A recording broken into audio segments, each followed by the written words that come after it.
I'm scared, bro. If I get like one detail about Undertale wrong, I'm gonna have like cool skeleton 889 in my comment section posting my fucking address. Actually, you're kind of that. Actually, you forgot to mention that Kara is 2 inches shorter than Asriel, which is a very important lore detail.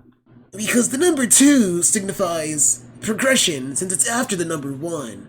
And Kara's whole character, see what I did there? Character, has to do with moving forward and gaining stats. Shut up. Yo, I made a PowerPoint to catch my friends up on Undertale and Deltarune lore since they just finished playing through Deltarune. This PowerPoint will assume that you also have played through all of Undertale and Deltarune, and you are at least vaguely familiar with certain lore details. You don't need to know everything about Gaster, you gotta know that he exists though. You'll see the list of topics we go over in a little bit. If there's anything that I don't cover that you want to see, let me know. Comment it. If I got anything wrong, let me know. Comment it. Don't worry about the intro bit, that's me being sarcastic. Also, yes, if you're new here, my mic setup is really weird, and my chair is creaky. Deal with it! Alright. The recording is live, don't say any slurs now. Damn it! I know! You really ruined my afternoon to say 5 slurs and get you demonetized. God, I'm sorry, man. I'm sorry, guys. Listen, we gotta have rules in this classroom, I'm sorry. Rat. Raise my hand up to go potty. No, you're actually banned from going to the bathroom. I'm tying you to your chair. Gentlemen and ladies, and by that I mean just gentlemen, welcome to Underrunology, a general Toby Fox lore primer. It's going to be about Undertale and Deltarune, mostly Deltarune, just a little bit of Undertale to make sure we're all on the same page in case any of that becomes relevant for Deltarune. You know, it's kind of tradition for my channel that every time I take a hiatus from uploading videos, I come back with some random bullshit that was completely different than anything I've done before. This presentation was inspired by the wonderful folks over at the Mr. Brick & Co. YouTube channel. You should check them out if you like what you see here. They do this exact thing, but way better, way higher quality, way more eloquently, and in person. Class, who do we think Holiday Girl is? Rudy. I fully ripped this idea off from them, fully, completely. Well, I never heard of them before, so I think this is very original. I've never heard of them before. Oh, that means, yeah, you ignore that line. This is my original idea. Actually, they don't exist. Everyone, be sure to like, comment, and subscribe. I'll make more videos like this, but only if this one pops off. I want to make a Chris video, because I think Chris is fucking fascinating. I think Chris is super interesting to analyze and really dissect.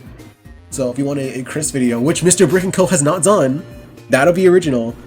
Untapped market. Untapped niche market here. Then yeah, we can do that if this video gets 100 like. Before we begin, I want to introduce my 2 audience members here. Yes, we have Swole and Paul here. Do you guys want to introduce yourselves real quick? Say anything? Hi guys. Well, okay.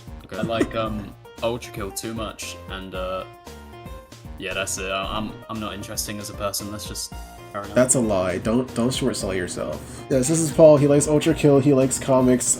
He was the first one I got into playing Undertale and Deltarune. I tried to get our whole friend group to play it. He was the first one that took the bait. I like Deltarune. It's good. I really hope the Dings shows up. I've heard legends about Dings Gaster, so it'll be cool to learn about him today. And Swole, anything you would like to say besides hi? Wait, his name is Dings Gaster? Or Gaster Dings. Yeah. Depends who you ask. What the hell? So, today we're going to be going over, like I said, a little bit of Undertale, but mostly Deltarune. We're going to go over the important details of the Pacifist Route. We're going to go over some of the highlights of the Genocide Route. We're going to go over the fun events in Undertale that are relevant to Deltarune, and of course talk about big WDG himself, WD Gaster. And then Deltarune, we're going to go through its history a little bit, just chronological, like Chapter 1 and 2's release. We're going to go through Spamton Sweepstakes. We're going to go through as much of it as I can remember that is relevant. Probably not every single page, you know, we don't need to go to the You Just Got Lancered page, that's not really relevant to the discussion. We're going to talk about the Spamton Silence, which is the second part of Spamton Sweepstakes. They updated it, they patched it, they added DLC. We're going to go over everything having to do with December Holiday, the Roaring Night, how Gaster is relevant to Deltarune, Image_friend. We're going to talk about the secret bosses, and I got a little something else for the ending as well. So without further ado, let's talk about Pacifist Route. So, Pacifist is, of course, you going through the underground, being nice to everyone, seeing that all these characters actually have a lot of depth to them, have a side that you do not previously see. The linchpin of Pacifist Route is the relationship between Azriel Dreamer, oh my god, which one is your favorite, Huggy Wuggy? Azriel Dreamer and Kara, the first human to fall into the underground, after the war between humans and monsters forced the monsters to go underground. Azriel is the biological son of Toriel and Asgore. He is a sweet little peach that wouldn't hurt a fly. He's very timid, very meek, kind of keeps to himself, but he's got a big heart. And then Kara is, of course, the first human to fall into the underground. And they're fucking weird. They're so weird. They have a very strange relationship with humanity. As stated by Azriel at the end of True Pacifist, if you backtrack all the way back to the start of the game, he's there tending to the flowers. He says that Kara was not a very good person, that they climbed Mount Ebit for unhappy reasons. It is very much implied that Kara had a rough life back at home and climbed Mount Ebit to potentially end their own life. However, they fell into the underground, they survived somehow. I don't know what kids are made of in the Undertale verse to survive falling into a mountain, but Kara did, and they were adopted by the Dreamers. Now, over the course of the game, it is implied that somehow a fragment of Kara is traveling with us, and depending on what you do, that affects how that fragment of Kara is developed. That affects how, like, what we fill Kara with, so to speak. If you do genocide, you fill them with evil, hatred, and violence, and if you do genocide, pacifist, you fill them with love and kindness. And we see this, if you sleep in Toriel's house after you kill her, you get a flashback. At the garbage dump, you get the flashback to when Azriel and Kara first met, and if you game over, you hear Asgore talking to Kara like, oh, stay determined, you're the future of humans and monsters. So there was a lot of pressure being put on this kid. The two of them grew really close. It is implied through various little dialogues, especially in the Undertale alarm clock, which I really wish I put the alarm clock in here. I'd love to show you guys the alarm clock someday. Basically, after Undertale finished development, Toby had announced that they were working on an Undertale alarm clock, which was kind of going to be like almost like a Tamagotchi, almost like a dating sim, where like you could get closer to the characters and get more dialogue from them in like a post-pacifist canon. That never ended up happening, but he did release a lot of the dialogue for it, and some of Toriel's dialogue describes like, oh, I used to know someone who would fill their glass up all the way to the top just before it spilled over, and then my son started copying them too. She's talking about Kara there, and so it's implied that a lot of Kara and Azriel's behaviors began to rub off on each other. You know, they were close.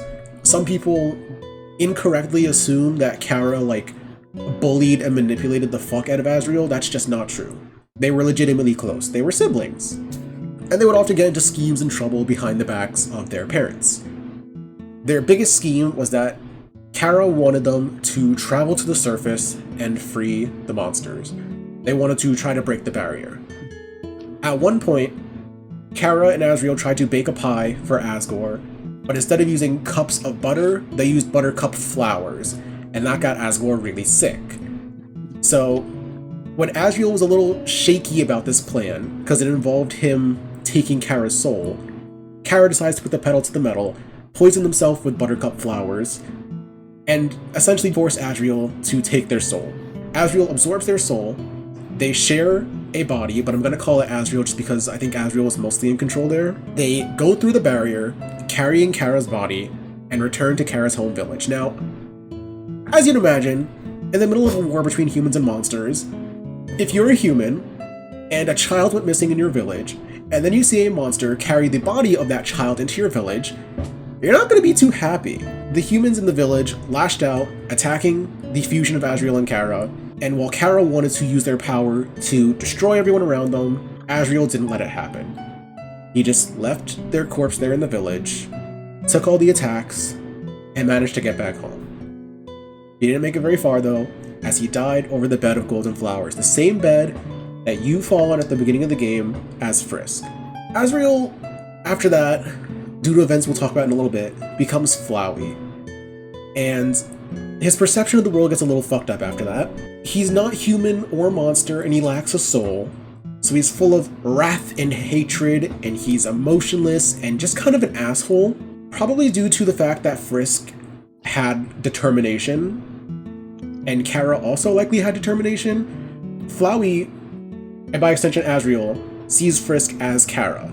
This changes the context of like all the dialogue in the Asriel fight, because he's not talking to Frisk or even the player. That's him venting out his feelings to Kara, and that is supplemented in the 10th anniversary Undertale livestream, where Toby very explicitly, like, it's no secret, Toby definitely threw like $5,000 into that stream to make sure that Kara was the name at the ending. Boo.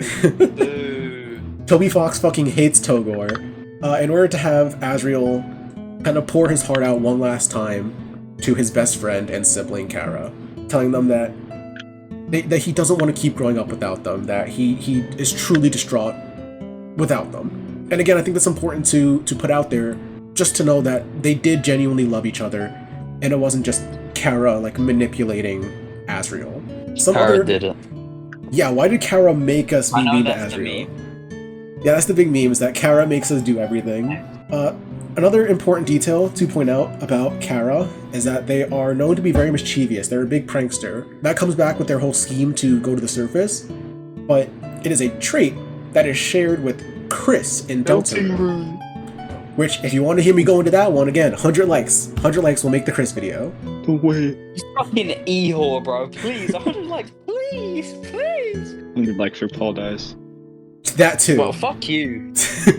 Listen, on Paul's soul, we are getting 100 likes, okay? Oh my days, I've died tonight. I'm gonna miss Paul. Another big location of importance in Pacifist is the True Lab.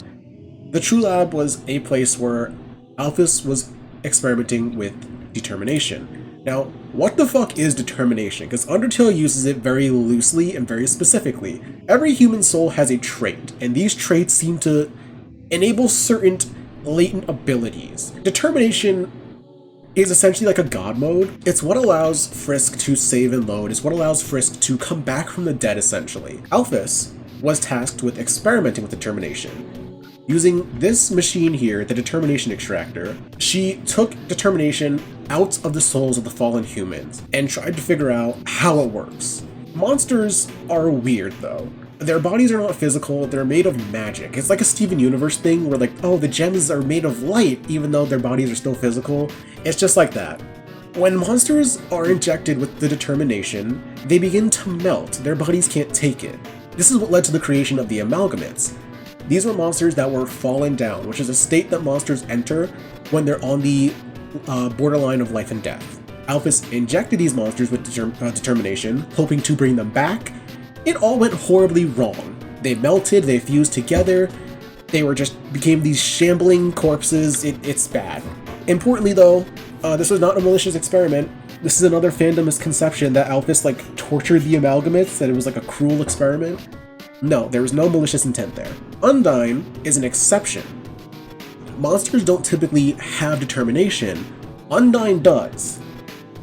She's goated. There's no real lore explanation, she just has it.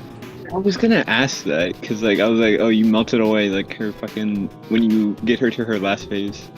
Yes, if you defeat Undyne in a neutral route, she will kind of come back for a bit and then start melting away. That's this. Monsters can possess determination, but when it comes to actually like interacting with it, that's when things get a little dicey. There is, again, an exception to this, and we'll talk about that in a second. The most poignant experiment in the True Lab, however, was an experiment on something that was not a monster. At one point, Alphys takes one of the golden flowers and injects them with determination, and while all the shit's going down with the Amalgamates, the flower disappears. That flower is, of course, Flowey. Like I said earlier, Flowey is not a human or a monster. He also has no soul. He's just being kept alive by sheer determination. Determination's ability to save and load is weird. Whoever has the most determination is allowed to save and load. And this is why Flowey takes such interest in Frisk, because Flowey used to be the most determined in the underground. The reason why Flowey became so apathetic and disconnected is because he just kept saving, loading, going back over and over again, just doing everything he could underground. What would happen if I bring these people together? What would happen if I kill these people? What would happen if I did this, if I did that? Flowey's been doing that for a long time now, and has kind of exhausted everything. He's kind of the embodiment of everything that happens in the genocide route. I remember your genocides. So the genocide route is another thing that's constantly misconstrued.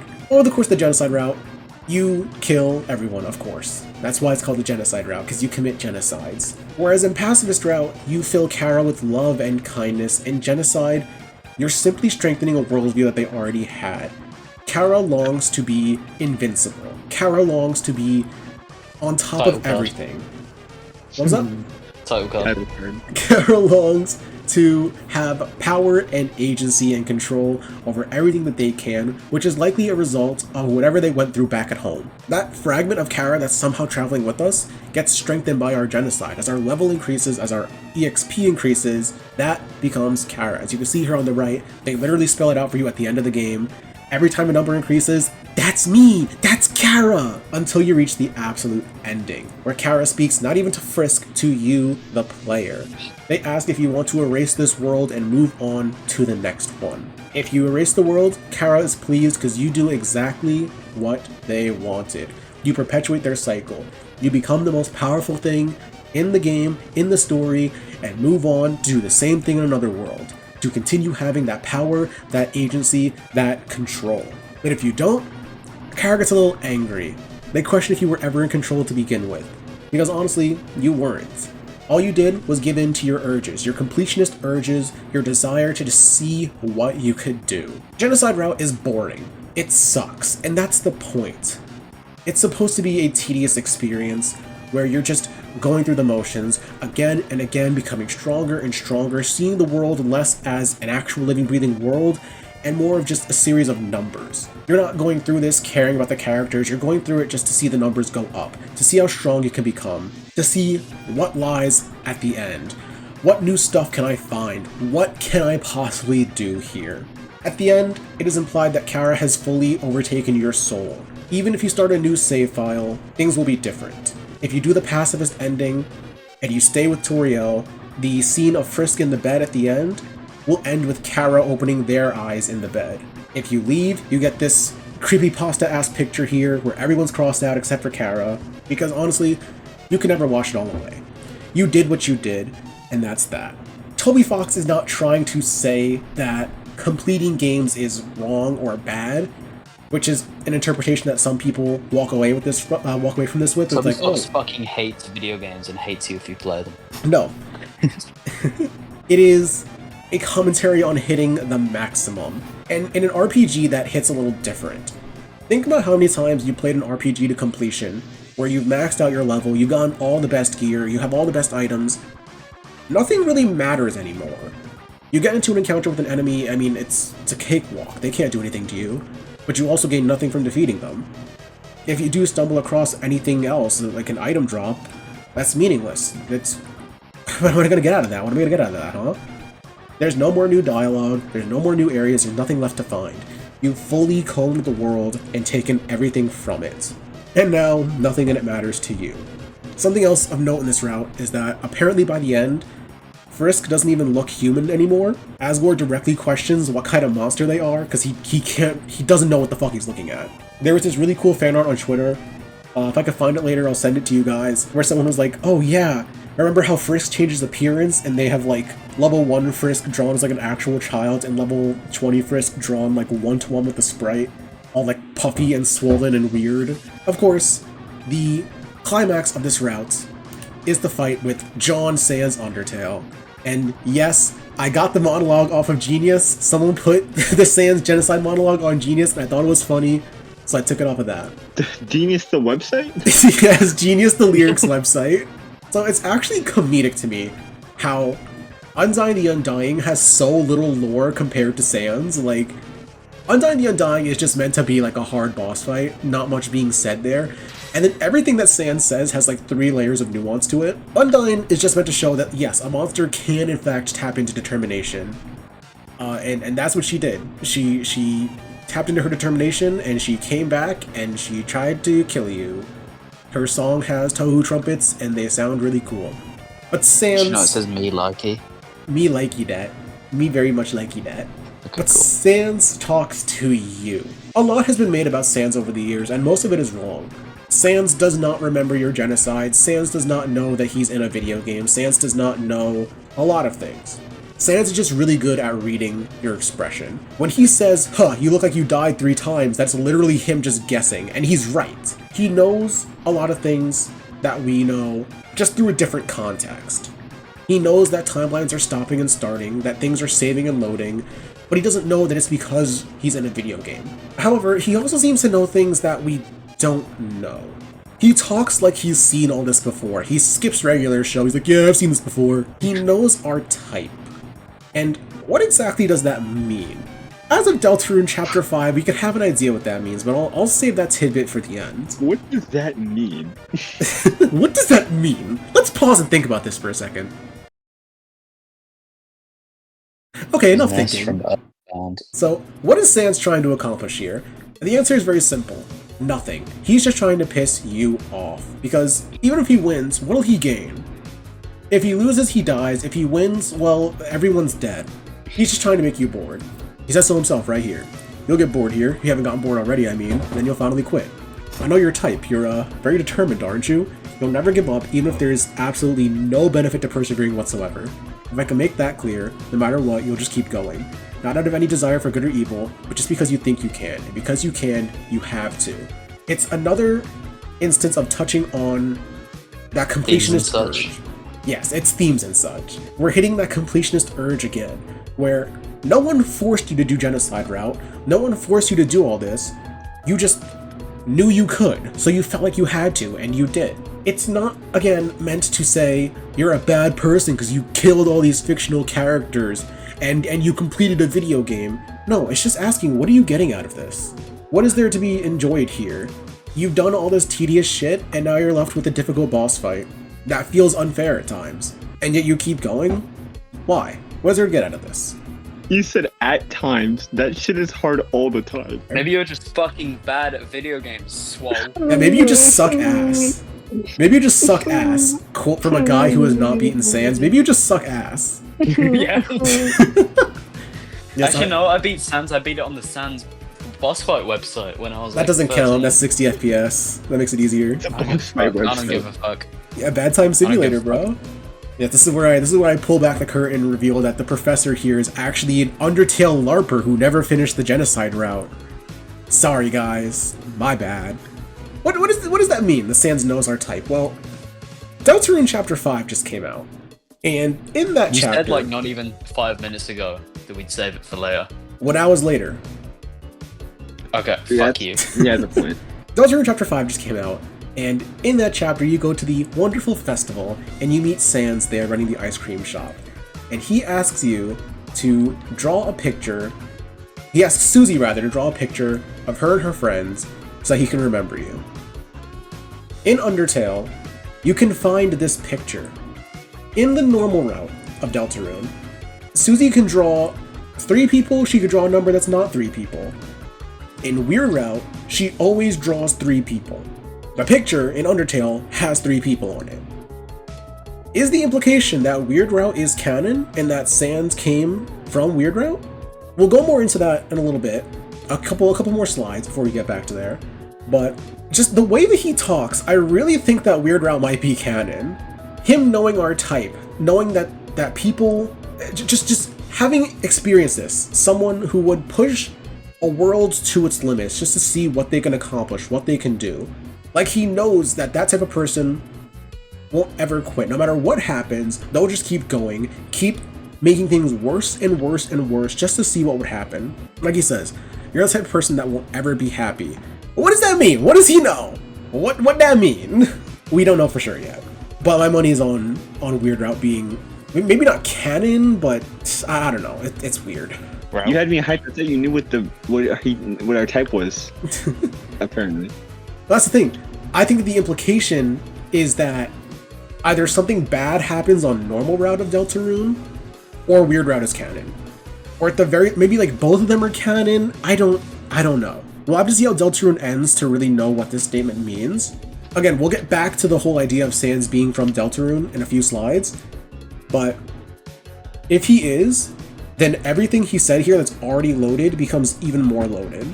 He also tells us about love and EXP, which could imply that he does have some level of meta-knowledge, but they're also diegetic things, and I'll be real, this is the worst plot point in all of Undertale.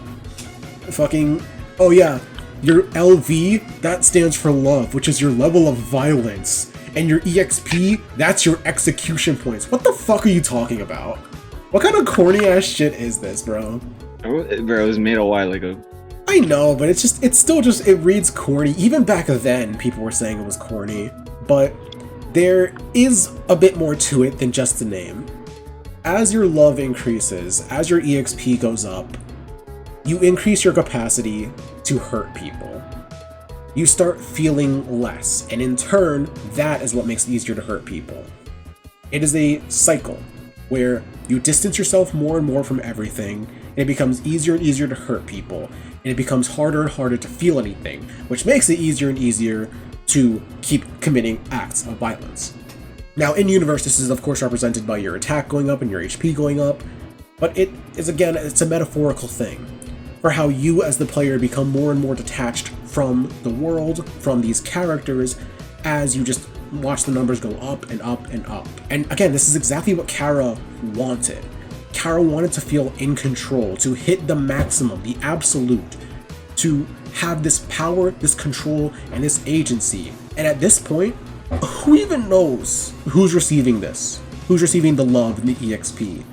I'm gonna be real, I forget exactly why I wrote Kara Venom Symbiote, but I think this is what it was referring to, where Kara's will is kind of overtaking our own, where we're both after the same thing, just for different reasons.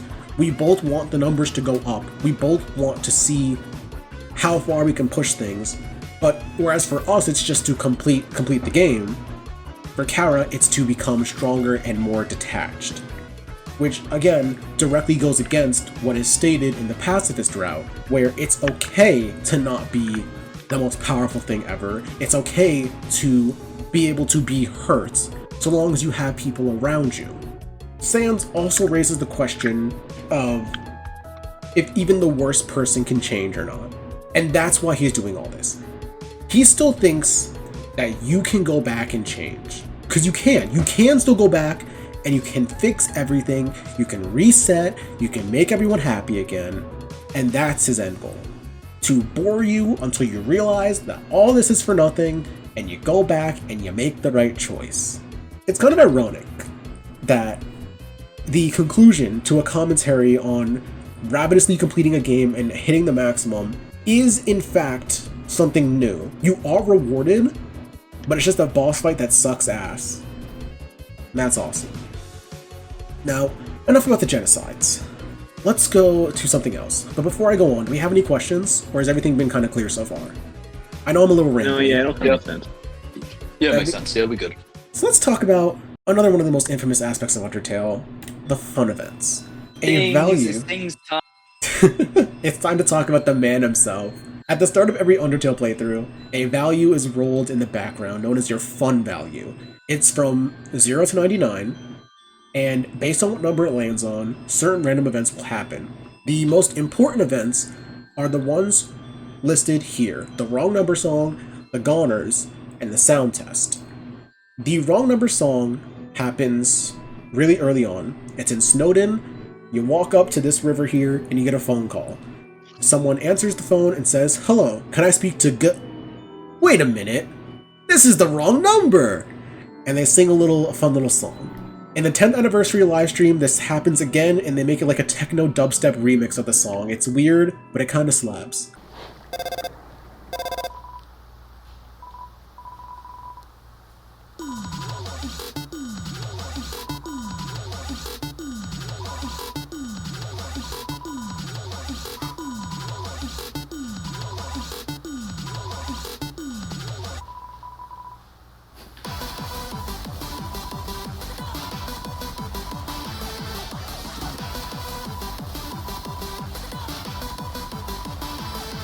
Something of note with the fun events is that they always seem to go into detail about things that aren't quite there.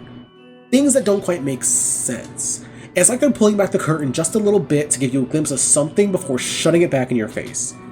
For the goners, of course, they mention the big man himself, WD Gaster. For sound test, it's the same thing, Gaster. For the wrong number song, it's G, which is probably Gaster. I mean, who else's name begins with a G? Garson?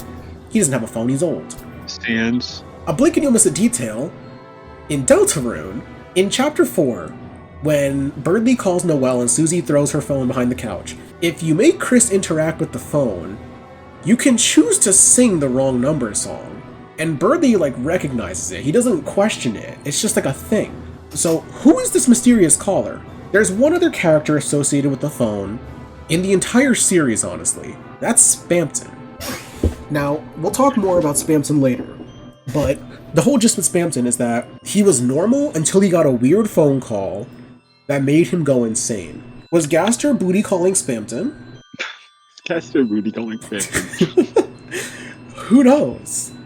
Now, next up, the Goners. These are all black and white variants of certain characters we already see in Undertale. Two of them are of really important note here. It is these, I guess 4, but these ones on the side here. Yeah, we have the ability to write on the screen. We have high budgets here. Every character already had a counterpart in Undertale, but the mouth guy here did not have a counterpart in Undertale. The Clam Girl was added in a patch later. She was added when the Undertale Switch version came out, which was about a month before Deltarune came out. All the Goners talk about WD Gaster. They talk about this man who Goes out to all my Gasters in the crowd. Shout out to all the Gasters out there. Love you. They all speak very mysteriously and cryptically about this man named Gaster. And in the sound test, you're given 4 songs. 3 of them are little 4-note songs, and the last one is Gaster's theme. This is a fully composed song that plays for a minute and a half. You can't stop it, you can't pause it, you can't even play the other songs. And once it's finished, it says, "Thank you for all your feedback, we'll be seeing you soon." Seeing you soon is a quote taken from these fuckers, these clam fuckers here. If your fun value is between 60 and 69, you get the Goners. Like the original Goners, these ones. But if your fun value is between 80 and 89, you get the Clam Girl. If you talk to Clam Girl, she'll talk about how she'd love you to meet her neighbor, Suzy, spelled S-U-Z-Y. If you come back to her after defeating Asriel, she'll lament that you never got to meet Suzy. She'll turn gray and say the time for you to meet is fast approaching. So already, as early as Undertale, before Deltarune even comes out, we already have ties between Gaster and Deltarune. Now, I mean, this bird, everyone's been talking about this fucking bird that I hate, bro. The hometown butcher over here. He did not have a counterpart in Undertale, but this blue bird does appear in Deltarune. And this blue bird is always standing in plot-important locations, saying weird cryptic shit. He killed Onion-san, and he's selling his corpse at the festival. This is Gaster's strongest soldier, bro. He's like Gaster Von. He's awesome. Gaster's personal King Von. Donut Guy. He appears in Deltarune, and he's still kind of not all there. He's still addicted to donuts, just like he was in Undertale. In Chapter 5, at fucking Hometown Butcher's takoyaki stand, he's standing there, and there's another NPC next to him that mentions fun values, fun events. If anyone is ever hesitant on whether or not Gaster will be relevant to Deltarune, I mean, dude, his lackeys are just out on the street, and they're still being weird. Alright, that's enough beating around the bush. I know what we all want to talk about. We want to talk about, perhaps, the most infamous Undertale character ever. Even people outside of Undertale know about this guy. You know him. You love him. Napster Blurk. Toby Fox fucking hates mentioning him. Togor Dreamer is the middle child of Tutorial and Asgore Dreamer. Alright, fuck you. He is the older brother to Asriel, and presumably younger than Kara. He's the only one of the Dreamer children who managed to survive the events that happened before Undertale. You can find him in the MTT Resort, where he says his hit catchphrase, Togor-tastic. He's chill as fuck, and whenever you mention him to Toby Fox, he starts freaking out. He's like shaking and making noises. It's really weird. The Togor Time comics made by Mix Perez are like really good. Genuinely, really, really good. Everyone should read them. They are genuinely heartbreaking. But yeah, no, unironically, Togor Time is probably the best Deltarune fan work that was ever made. Everyone should read it. Wait, is this an actual character? Yes. But alright, enough fucking around. Let's talk about him. Uh-oh. W.D. Gaster, the old royal scientist. Not much is known about this man, and yet so much is known about this man. Nothing is he's confirmed. fucking up. Yeah, he's yucking it up there. Gaster, most of his story is delivered through the Goners, and through little bits of things left out of the game and the code. The basic gist of Gaster is that he was, of course, the royal scientist before Alphys. He invented the core, but then one day he, quote, fell into his own creation and was shattered across space and time. For the longest time, we assumed that this creation was the core, but with new information, being that likely he was experimenting with dark fountains, as seen in entry 17 here, he might have fallen into a dark fountain and got shattered across space and time. We don't know yet. Ow. Ow. Ouchie. Oof. Me when I open a dark fountain directly ow, in my how? chest. Oh, how? Again, we don't know. Maybe he opened a dark fountain fuck. I don't know, man. He's the mystery man. He speaks in hands. You're Deltarune Jesus. You should know this. We don't know what exactly happened. We don't know if he fell into the core. We don't know if he fell into a dark fountain. Shattered across space and time can literally just mean that he disappeared into the darkness, and we don't know what happened to him. We'll get back to what that point may mean when we talk about deaths later. But for now, sticking with the confines of Undertale, Gaster is of course commonly associated with the Mystery Man sprite. It's the one that we've all seen, the most infamous Gaster sprite ever. It's not 100% confirmed that it's him, but like 99% chance that it's him. In the code of the game, his stat line is all 6s. All of the Goner fun events are for fun values between 60 and 69. The door that brings you to this Gaster room only spawns at fun value 66. This is most likely what Gaster looks like. It's also compounded by the tarot cards, which I'll get back to in a second. A lot of things related to Gaster are recently being considered as green and in between. The fun events, like I said, are between 60 and 69.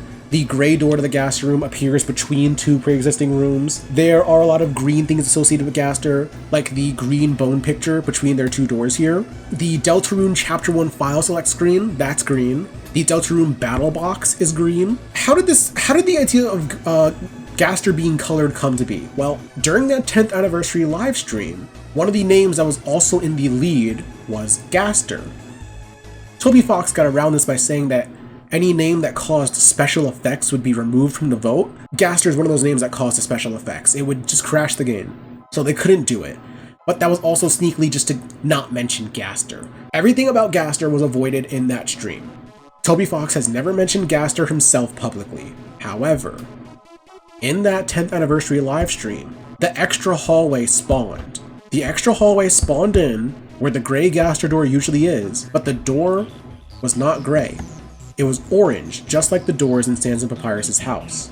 That got everyone thinking, what if Gaster isn't actually gray? And they started connecting dots, this to that, this to that. I forget the exact math here, but somehow Gaster became green. I think it's due to the connections between him and Gerson, which... Okay, so when does he become a pirate?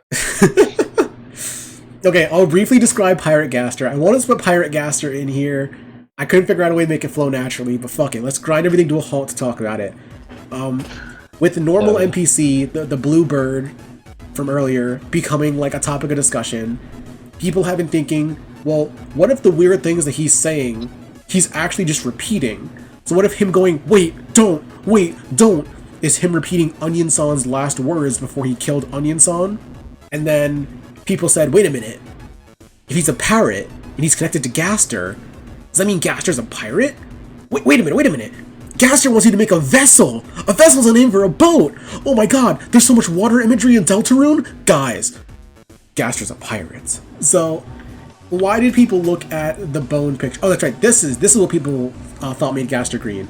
The bone picture in between Sands of Papyrus's door is green. Why look at that? Well, Gaster is of course named after a font. The WD Gaster is Wingding's Gaster. He only speaks in Wingdings as seen in entry 17, which I probably should have mentioned earlier. I just kind of assumed like, oh yeah, everyone knows entry 17. In the True Lab, there's entries labeled like 1 to 20 something. There's one entry that's missing. It's entry 17. That entry is hidden in the game's code.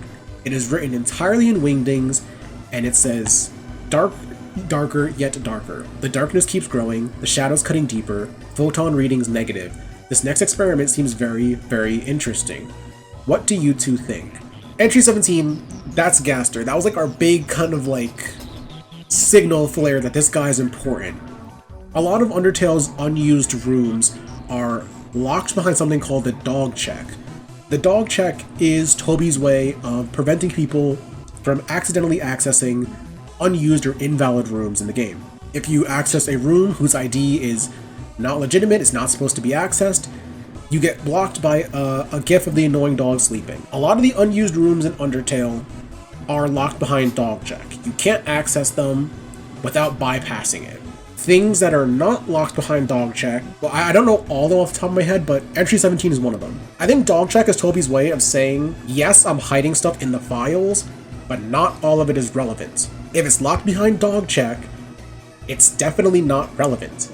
One of the things that is commonly associated with Gaster is this unused test room with this sprite of like a large hunchback person with like hair flowing down to the floor called Redacted. Some people think that's Gaster because it's unused content and it's weird. It's clearly not Gaster, it's locked behind dog check, it's not relevant. Entry 17 is located in a room that is not locked behind dog check. There's also like another one it's just like a field of grass, and they're like, oh, can you do something about your friend standing behind you? The one with like a creepy smile. That one, maybe it's Kara, maybe it's image_friend, who knows? A lot of Gaster stuff is unused, but not locked behind dog checks, so it's probably still relevant.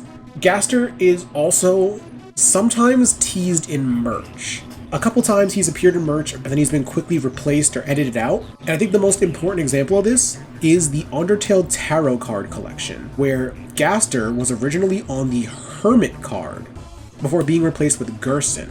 Now, why is this important? Gerson's weird in Undertale. In a genocide route, he's the only one whose shop stays open, because he knows you can't hurt him in a shop. He says that word for word. Does Gerson have meta-knowledge?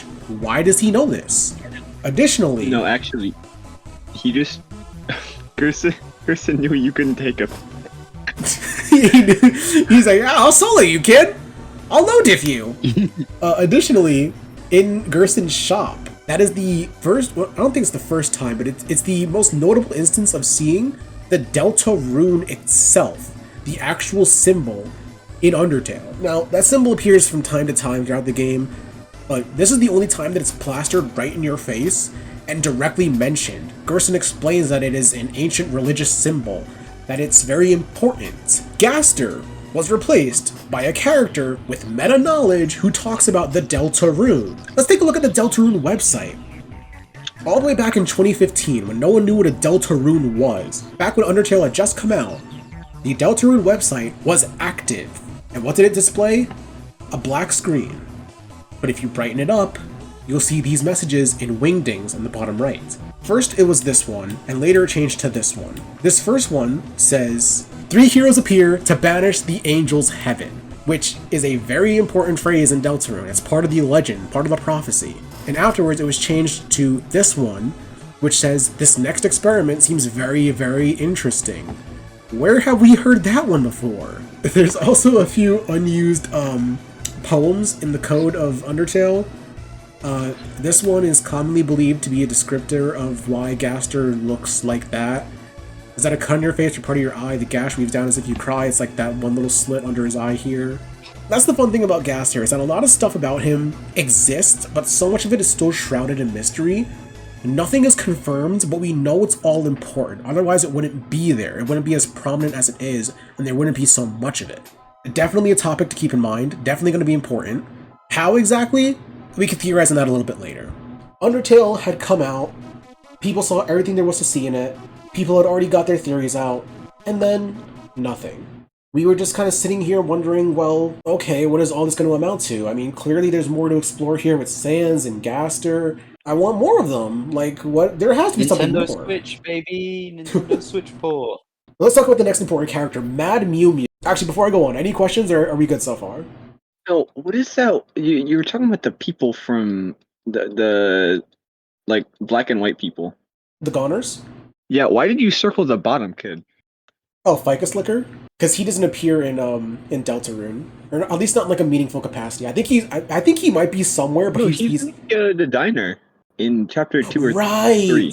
He is in the diner, but he doesn't say anything weird. He's normal. For now. So suddenly, one day in 2018, on Halloween, the day before Halloween rather, the Undertale Twitter account goes dark.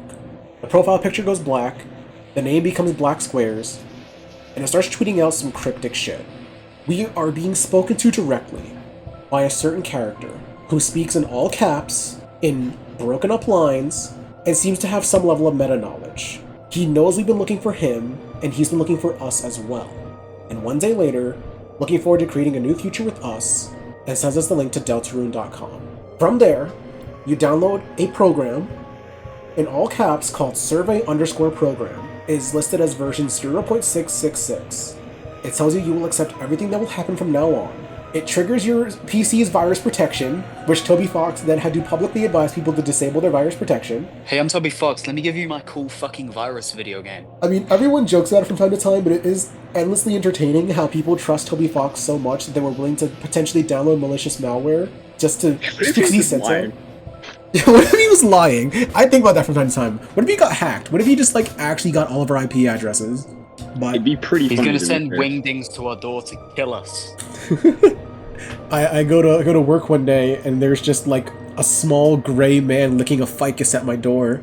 You launch survey program and you're instantly met with this. And to the uninformed, this screen might just be whatever. But if you were tapped into the Undertale fanbase, you hear that song kick up, you hear another hymn kick up, and every neuron fires in your head. That song contains the Gaster's theme motif. It is the primary melody. That 4-note sequence that you hear just repeated throughout the entire song, that's Gaster's theme. And you're there, getting spoken to by a character who speaks in all caps, who constantly breaks up their speech with line breaks, and has you creating a black and white thing. Do you want to guess what this entire sequence is called in the files? What? This is called the Goner Maker. It is device_Goner Maker in all caps. As if the weird speaking on the Twitter account was not enough, we are now being told we are creating a Goner. So yeah, WD Gaster has given us his free game to test out and play, I guess. Additionally, the song being called Another Hymn is important, because Gaster's theme in Undertale, in the files, was labeled music_hymn. The image in the background here is labeled all caps image_depths. And it's this right here. It's taken from a stock image of water. Water is a very important symbol in Deltarune. I don't remember if I bring it up later, but I'm bringing it up now. So, instantly, you're slapped in the face with a billion Gasterisms and just told, yep, okay, here you go. I can remember it like it was yesterday. I was in my high school English class in the back of class, scrolling Instagram because I was bored. By that point, fandom culture had already run its cycle. Undertale was niche, it became popular, it became mainstream, people hated it because it was popular, people said it was cringe, the Undertale fanbase started acting cringe, people moved away from it. I was the same way. I already went through it. I was like, okay, you know what? I had my fun, but it's whatever. Undertale's cringe, I don't like it. I like cool things now, like Minecraft YouTubers and Five Nights at Freddy's. And then, just suddenly, out of nowhere, like a switch was flipped. I see 7 posts in a row of this weird artwork of this purple lizard character falling down with this human that's dressed exactly like Kara, and the sleeper agent instantly wakes back up. I am going nuts. I'm seeing all this fan art, all these screenshots of Undertale 2? What the fuck is going on? Undertale 2? Yeah, I was kind of chudding out at that time. I was just watching Spider-Man. Hell Like yeah. over and over, I didn't even know what the fuck Chapter an 1 Undertale come out? was. When did chapter 1 come out? Right here. It's like Halloween. October 31st, 2018. Oh, I was 11? Yeah, I was 11. Toddler. I don't think I knew what Undertale was. Yeah, you were doing your times tables. Well, I think I had a vague idea what Undertale was. I watched Game Theory a lot. Which game? You're like, Bro, oh yeah, shut the that's... fuck up. That was the shit, bro. But yeah, so we just had this shadow dropped on us with literally a day's worth of build-up. That was it. Also, I put this tweet in here because it's getting new and new meaning like every day of Deltarune. I think that by the end of the game, this quote is going to take on a whole new fucking meaning. I remember your snow grapes. Chris, I remember snowed you. in. Wait, say that again? Snowed in. Oh shit, that reminds me! I forgot about this point I wanted to make all the way back here! Monster Goner Kid here. All the other Goners talk about Gaster, but Goner Kid doesn't. He instead mentions, have you ever thought about a world where everything is the exact same except you didn't exist? A lot of the NPCs in Snowden state that one day, Sans just showed up out of nowhere. If you want to go with the belief... Oh, Sans and Papyrus, yes. If you want to go with the belief that Sans and Papyrus are from Deltarune, Fucking Lapa. does Monster Kid's quote not just sound exactly like what Sans would have experienced showing up in Deltarune? A world where everything is the exact same, it's all the same people that you used to know, but life is going on as if you never existed and nothing is different. Bro, imagine the apocalypse, like, you're cracking some fine shit, the apocalypse fucking happens, and then you come back to another universe, she doesn't know you, then you crack it again, bro. What the fuck? So yes, Deltarune Chapter 1 was released, and we didn't know what the fuck to do with ourselves. The community was so funny looking back on it. Everyone thought that the plot was going to ramp up in pace by Chapter 2. Everything's gonna be insane. Chris is actually Kara and is evil, and Chapter 2 will be them killing everyone and going on their own genocide route. People were comparing Sans to Jevil. Are we dead ass? What a loser. Let's finish him. Well, we didn't know what the fuck to do with it. The Undertale fanbase was still kind of... They're talking about, like, fucking Chapter 2 having Papyrus in it and, like, so much other bullshit. We got, like, the DJ guys. Right, we had Roxel's card pirate shit. Dude, people thought we were gonna fight Sans in Chapter 2. I don't think in Chapter 1 we had the chapter select screen. We didn't know how long this game was gonna be. We didn't know if it was gonna be 1 chapter, 2 chapters, 5 chapters. We didn't know. Anything was viable. It was honestly a very special time. Having so little to work with. I was like, what is this? I feel like the sequel to Deltarune would be about Frisk defeating her dark side to reclaim her pure heart. What the fuck does that mean? Yes, the common consensus was just, oh, it's Undertale 2. We get the sequel to Undertale. It took Toby Fox a little bit of time to formally acknowledge the game as Deltarune and formally acknowledge it as Undertale's parallel story. Even if Deltarune might be acting as a sort of prequel, maybe, if, again, you want to believe that Sans traveled from Deltarune to Undertale, the games are still not, like, back-to-back sequel, prequel, whatever. They are listed as a parallel story, which is why I take issue with people using certain Undertale world mechanics to theorize about Deltarune, but we'll get back to that, trust me. Chapter 1 drops, and then silence. Everyone is eagerly anticipating the next chapter of Deltarune to come out. Eventually, we get these little teasers from Toby. He has not done this since Chapter 2, and I understand why, because every time he posted something like this, people would lose their fucking minds. We got this teaser, Welcome to the City. It had the song, Welcome to the City, which is the theme from the city of Chapter 2. Funnily enough, this area, this map, does not appear anywhere in Chapter 2. There's no map that has this layout. Is there a giant fucking toilet? Yes, actually, there is. We got our first look at Noelle's Dark World design and an early version of Lost Girl. And I think we also got a little bit of concept art for the Fun Gang. It is described by Toby as not just Noelle's theme, but a theme that plays during certain emotional moments, which is accurate to how it's being used in the main game. But it is also strongly associated with Noelle and especially December holiday, which, again, we'll get back to her. This was not enough to satiate people. We got 3 JPEGs and 1 song. Sorry, 2 songs, and it's like, come on, Toby, we fucking need something. Please, Toby, we've been so good. It's a little unrelated, but I think it's really cute to, like, you know, show how old that screenshot was, and you got people in the comments saying, like, Nani? And, like, Pog. Yes. This is from like, the... fucking Christ, it's been forever. It's actually not that old. It's only 2021. People were saying that in 2021. Yep. I think Deltarune is going to be really interesting to look back on at the end as like a sort of time capsule just to see how the internet evolved so quickly in such a short amount of time. This screenshot here was from the Undertale 6th anniversary live stream. where Fangamer announced that they were going to be streaming Deltarune Chapter 1 for some reason. That's...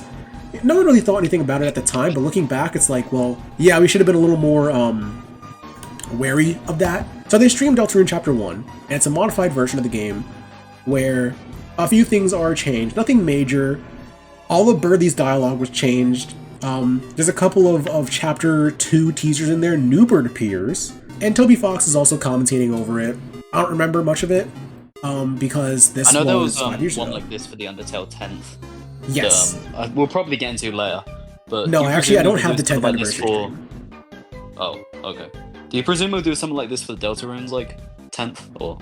I fucking hope so, bro. Deltarune's long. Undertale is short enough to be like streamed through in like 2 days. Deltarune is really long now.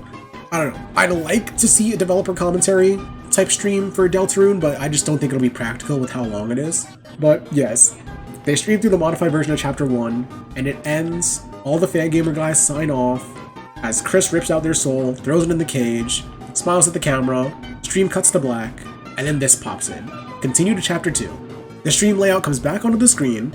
Toby Fox, they had his little like dog plush on the couch. They move it over to the controller, and they play through the Light World segment of Chapter 2 up until you enter Castle Town. It is then revealed that Chapter 2 is coming out in 3 fucking days. Chapter 2 comes out, everyone plays it, everyone loves it, and then we're hit with radio silence again. And at this point, now that we have more pieces of the puzzle, now that we have looked at the puzzle for longer and understood it better, people are able to make more theories, which should be a good thing.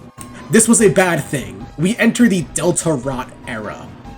This is when the Deltarune community was at its most fucking insane. Anything you could think of would fly as a legitimate theory, no matter how stupid it was or how ridiculous the concept was. This is where we got the earliest rumblings of Papyrus Knight. We know that Papyrus is a character with a wild imagination, and we haven't seen him in Deltarune, so what if he's actually the Knight? Yes, Papyrus, the comedic relief character, is going to be one of the main antagonistic forces of Deltarune. Yes!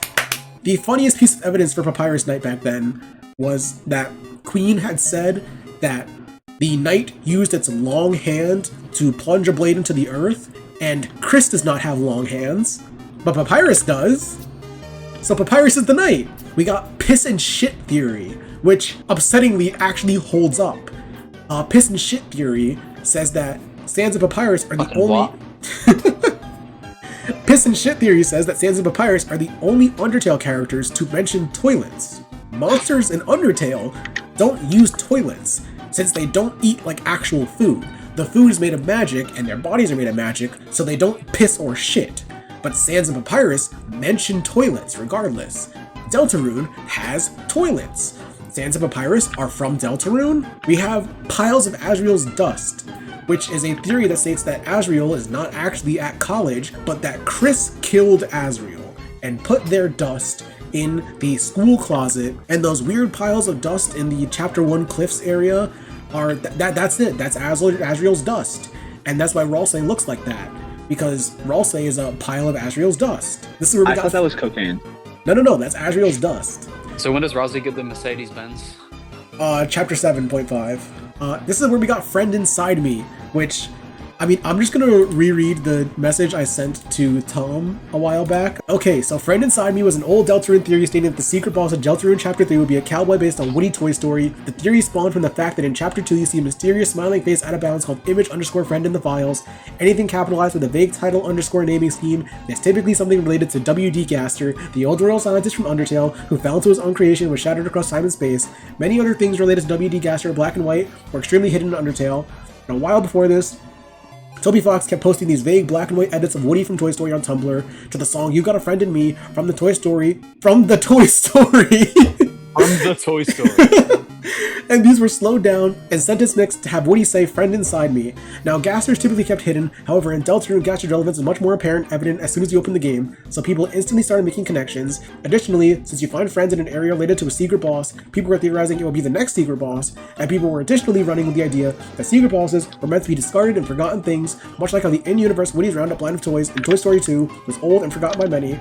Additionally, there are many allusions made by Spamton Spamton to someone named Mike, and how Mike is somehow related to TV being suspicious, and lo and behold, Woody's Roundup has an in-universe TV show that is black and white. Could the next secret boss of Chapter 3... Yeah, microphone. Could the next secret boss of Chapter 3 be a Woody Toy Story cowboy named Mike with Image Friend inside of him? The only, like, legitimately good theory from this era is device theory, which still holds up today, especially with Chapter 5 Weird Route being a thing. Device theory, if you don't know, states that we, the player, are a higher consciousness that was contacted by WD Gaster, who grants us a device which presents itself as Deltarune.exe and lets us control all the menus and all that. We're connected into the world by the soul, and we are interfacing with another world actively. It's not saying that the world is a simulation, but rather that we are able to interface with it through this program. That theory is made by Molly Stars. Molly Stars is really fucking good at what she does. Device theory is really funny to me because it can be summed up in that little sentence there, but the actual videos on device theory, there's like 3 of them, and they're like 7 hours long. They are really well put together though, and I do recommend that you watch them, because they are fucking good. Toby Fox saw that we, the humble community, were floundering in our own squalor. So he gave us a gift. And this gift incited more Deltarot, but it also put us on the right direction. Oh, the God. Spamton Sweepstakes. We're going to try to go through as much of Spamton Sweepstakes as we can, hopefully without it taking like a bajillion hours. Yep, halfway through we're having a little class assignment here. So Spamton Sweepstakes was a charity event. Basically the way that it worked was all these prizes down here were censored at first, and as we hit certain stretch goals, they'd get revealed. Now, it didn't take people long to realize that there's a bit more to this website than meets the eye. A lot of things on this website had certain links that went to other pages, and had little bits of lore about the characters. For instance, this page is about Noelle being afraid of the ICE pizza box, so her sister burned the box to kill it. And hey look, there's a link down here to Noelle's sister. Page not found. December, not found. Make sure that it's spelled correctly. Let's try to change the name here. December, let's change it to Des.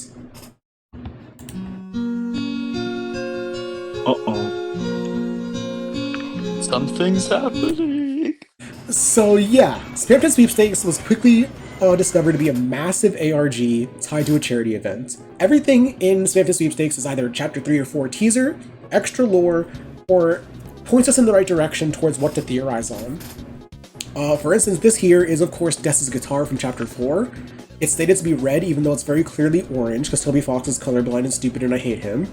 The song that plays here is FindHer.ogg, which plays in a secret room in Chapter 3. If you put 1225 points into the gumball machine, you get put into like this backrooms area where there's some cryptic shit there.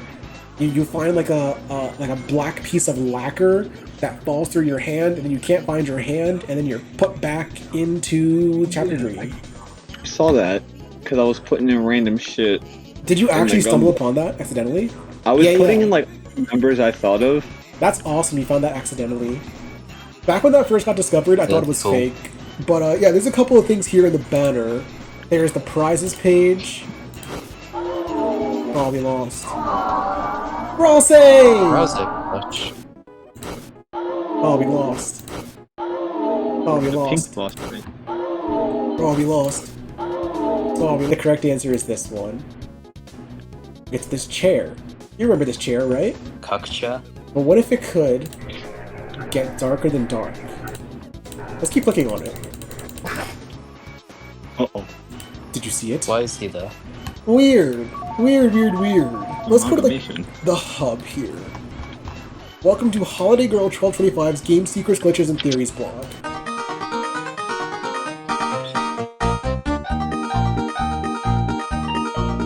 She thinks she's so funny. Today, the official Dragon Blazers website was updated with a bunch of weird links. I searched around the official website for clues and found about 40 pages so far.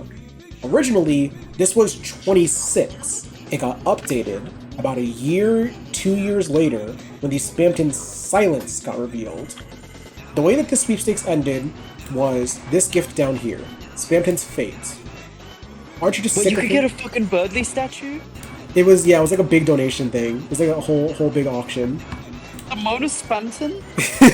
Yeah. This shit went for $22,000, my god.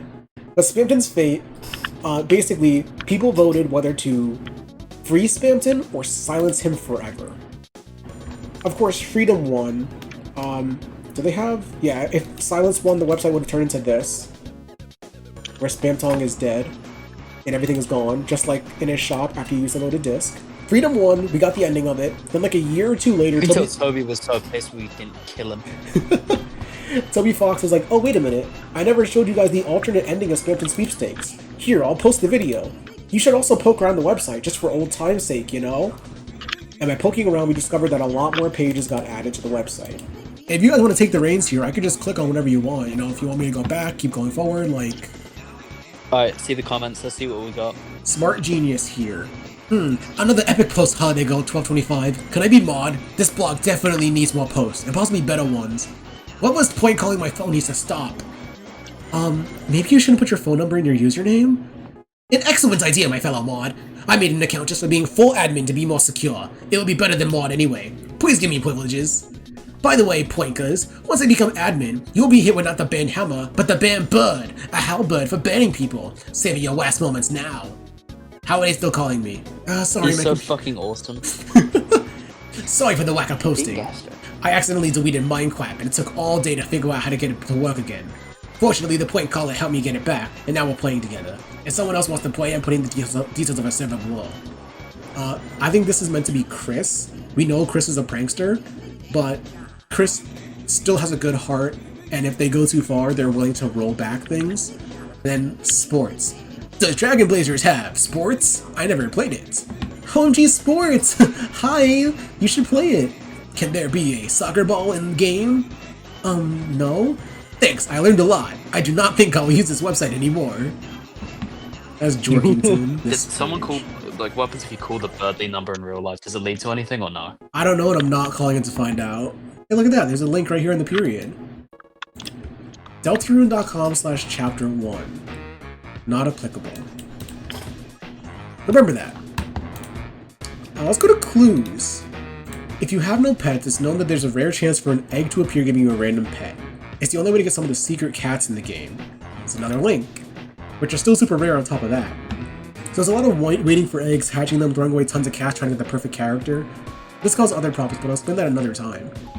But one day, when I was trying to get the ultimate cat, something weird happened.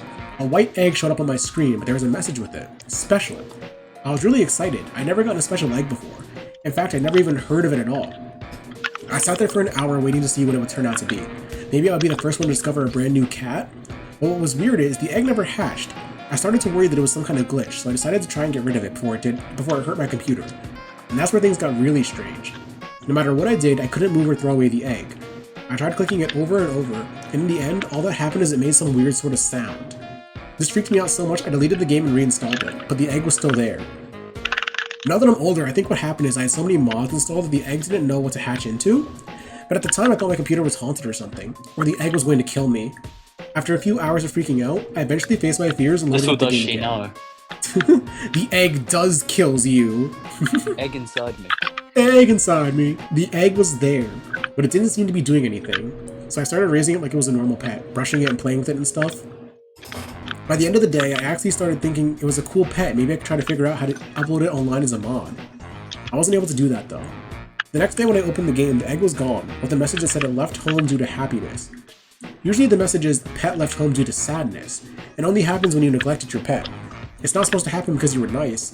One last thing, the egg had a name, but I don't remember what it was. It's been driving me crazy ever since. If anyone has ever seen an egg in their game like this, please sign my guest book. Please! First one gets 100 cheesy points from me. And that brings you back to Holiday Girl's blog. The rain page. Everyone's heard of snowy days, but did anyone else ever have rainy days? I swear, one day it was pouring so hard it sounded like someone was jumping on the roof of the house. So my mom called school and made them cancel just so I wouldn't have to walk over it. Like, come on, Mom. A little water never hurt anyone. Except for maybe deep-sea cave divers. XD. Sorry. At least because of that, my friend could come over. Without an umbrella. Why? She was totally soaked. We had to put 3 of my mom's hair dryers on full blast for like 30 minutes. At least we got to use the dryer to make melty cheese crackers. Why would you do that? Just... why? She's so white. Anyways, On days where it rains, nothing was better than playing cat petters, specifically the mini games you can play with your cats. They were all ridiculous, and every one of them had these super silly horrific names, like Jongler or something. What does that mean? I remember being The really Jongler? The Jongler, bro.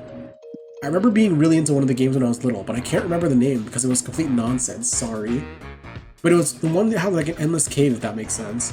I even made it a guide to the rarities of the different cats you could get to raise your score. I still have the text file, although it's just named b.txt. The chances: 80% normal, 15% blue aura, 4% rock and roll, 0% angle wing, 0.00000% super holy angle wing. I sort of feel like there were more though. Like one time I remember getting a cat and actually lowered how many points I had. Then of course I died immediately, so I couldn't get a picture or anything. And of course no one else had ever seemed to see this. Actually, I get the feeling someone else I know has seen it, but I just know that even if I asked them, I probably wouldn't get a straight answer. Ugh. Super fun fact. On a related note, these same games even make a cameo in Cat Patters the RPG, which, like everything good, is kind of a ripoff of Dragon Blazers, if I'm being honest. Okie dokie, let my bias show for a second there. You guys should really play it though.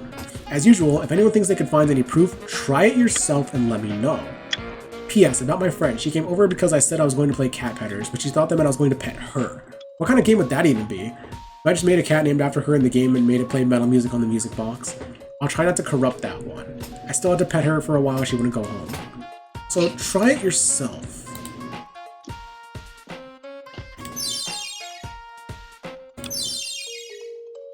Is that it? What if we get the— Yo! Rock and roll cat! Where's the super angle wing cat? Dude, I hope you find super angle wing. That's blue aura. Oh, angle wing! Angle wing! We'll save that for a little bit. And just to speed this one along, I'm gonna do a little bit of hacking here. Oh, there it is. Points value. Change it to some weird. Did you see him? I saw him. We get jump scared by image_friend if we go high enough there. Now remember, Noelle said that she found a cat that made her points go down and made her die immediately. So what I'm getting is this website is the big image friend, like fucking, like, explosion or something. Like the main way people know about him. This is the website that made us— everything people know about him. This is the page that made us think about image friend a lot more. Now, I'm not going to go through every link. I wrote down a few links here that I wanted to go through explicitly. A lot of this is just going through different websites and the link changes up here, but a lot of the links ended up getting brute forced. So let's go to deltarune.com/man. Oh.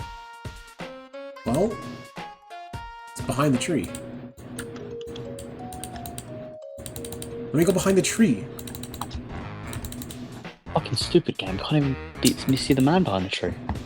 I mean, I guess we're not allowed to see him. Oh, scrap heap. That's like a Tenna reference. The green room! But then, Spamton Silence added stuff like this. Where you go backstage, and you open the door. Oh, was it Mantle? No one will shed a tear for him. If only you had the— your luck might have gone another way. No crystal. Oh fuck, that's him! That's John! There's something on this page. And if you click it,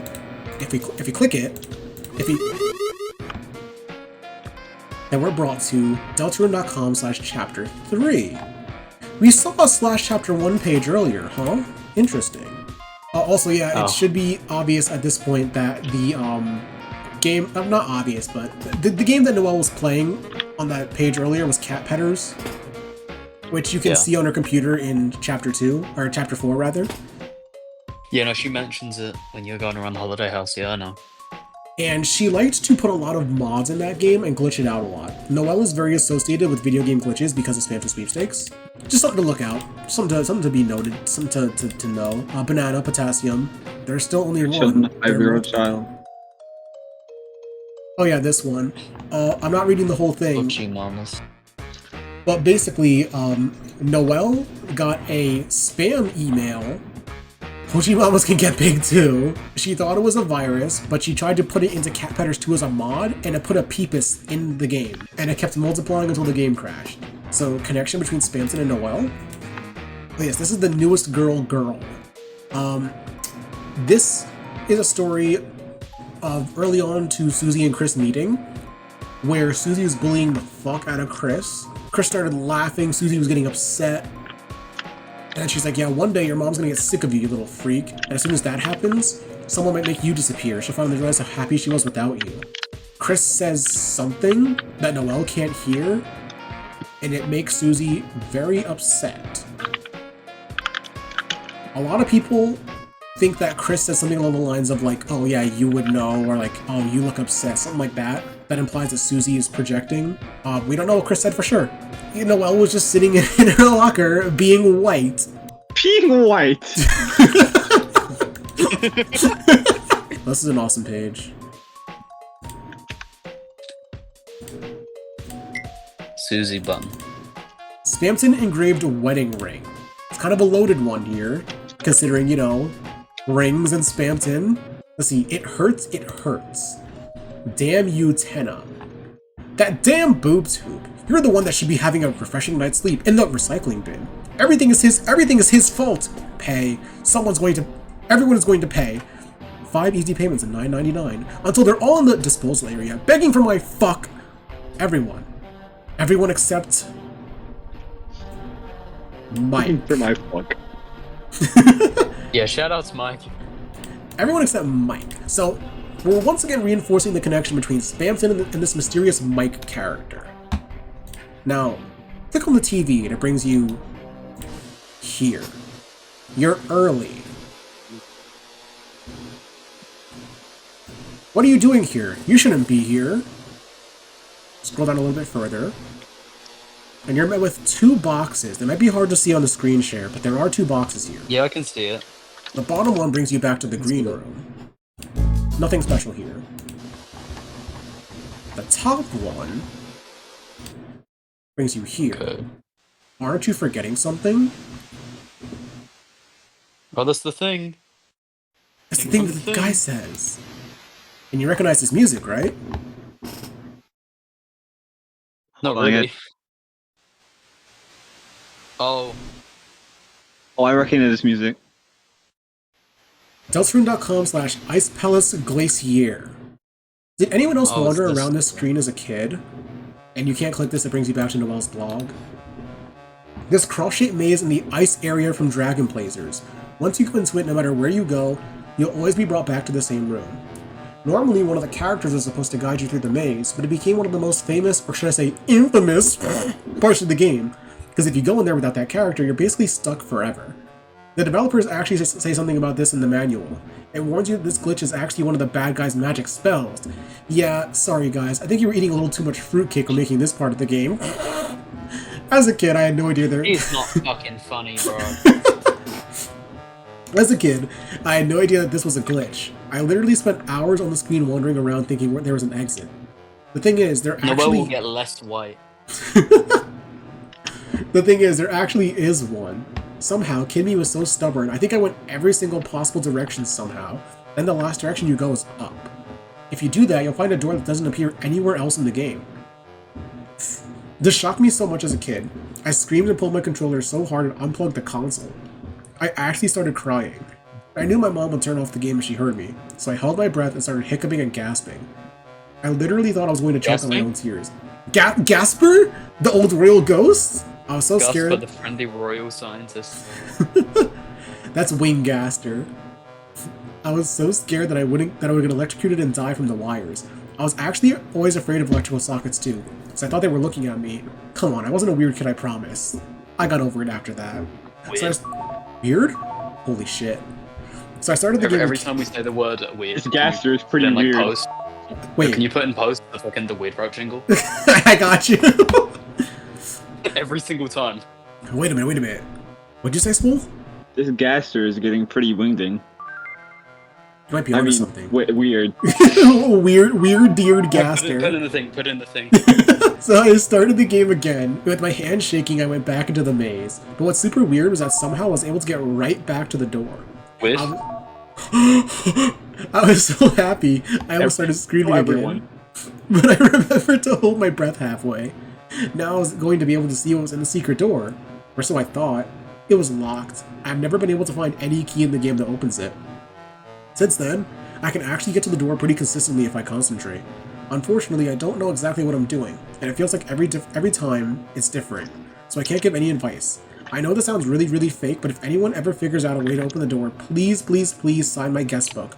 I'll even put you on my Hall of Fame, so there can be someone in it besides me. Obviously, this is referencing Board 2 of Sword Route, where you do this exact thing. You go into a maze with a certain character that shows you how to traverse it. There's a few differences here. Like in the Mansell version of it, you can't get there without that character. She also says that you end by going up, but in the Sword Route, you end by going to the right. But what's notable is that there's no key to unlock the door in the Dragon Blazers version. But in the Mantle version, you find the key by going out of bounds on the previous board. If you get to board 2 of the Sword Route without having that key, it says, "Aren't you forgetting something?" That's where the quote comes from on the previous page. I lost it already, but this is what I mean. Spamton Sweepstakes has a lot of really vague teasers for Chapter 3 and 4 stuff, and it was really cool. Now, people will look at Spamton Sweepstakes and say, oh, it's bad. It's bad because you need this lore to understand the game. You don't. You really don't. Everything in Sweepstakes is shown to you in-game.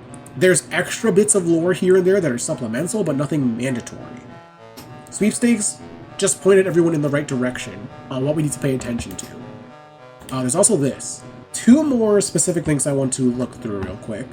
One of them is can we do that? I'm fucking sick of Spam. I'm sick of him. I'm sick of him. I hate him. Hate him. Hate him. I'm sick of him. Here's one of them. Team Deltarune.com/windows. All these windows send you somewhere different. Where would Forest Lost grow though? You get sent to Room Dog Check by clicking the wrong window. The Grow Lost Wood Forest where? Grow where the Lost Forest would. Now, I know the solution. Teehee. Let me count this out real quick. 1, 2, 3, 4, 5, 36. Deltarune.com/lost where the forest would grow. Roots, and you get this tree. Clicking on this, you get to a new set of windows. These are different windows. These are not the same ones. They all have a completely different thing on them. 1, 2, 3, 4, 17, 18. The poor children. Therapy.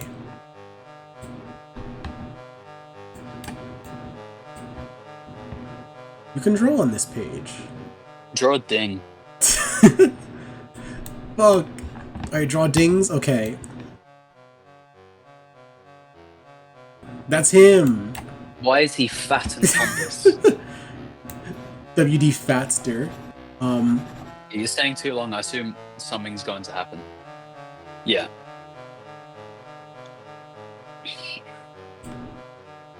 No way.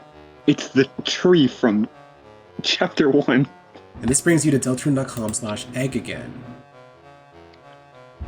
So. This is so fucking complicated. It is. I'm sure you noticed a pattern. We got Deltarune.com/chapter 1, Deltarune.com/chapter 3. Remember, this was teasing chapters 4 and 5, but... chapters 3 and 4, rather. But what if you go to chapter 5? Here. This website was the big kicker of this entire ARG. Deltarune.com/chapter 5. We have 3 numbers here. 2, 4, and 5. And hovering them, you can see that they go to certain things.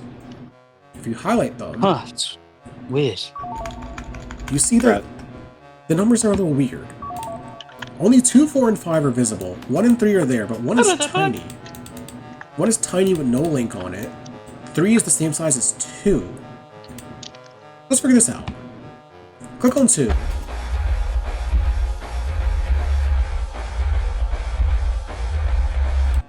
we get D.OGG. It says MP3, but it's OGG in the files.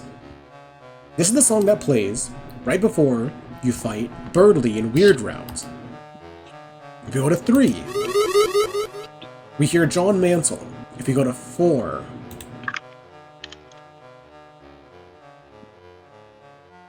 Jack shit. there's something there. A red pixel in the middle of the screen. Oh, the thing. If you click on it, you're brought to chapter 4/message, where there is all this jazz here. Now, I'm not going to go through all these. This is laid out like a keyboard, and every key is either an M.MP3 or E.MP3. If you find all the letters that are M.MP3, you can spell out thank you.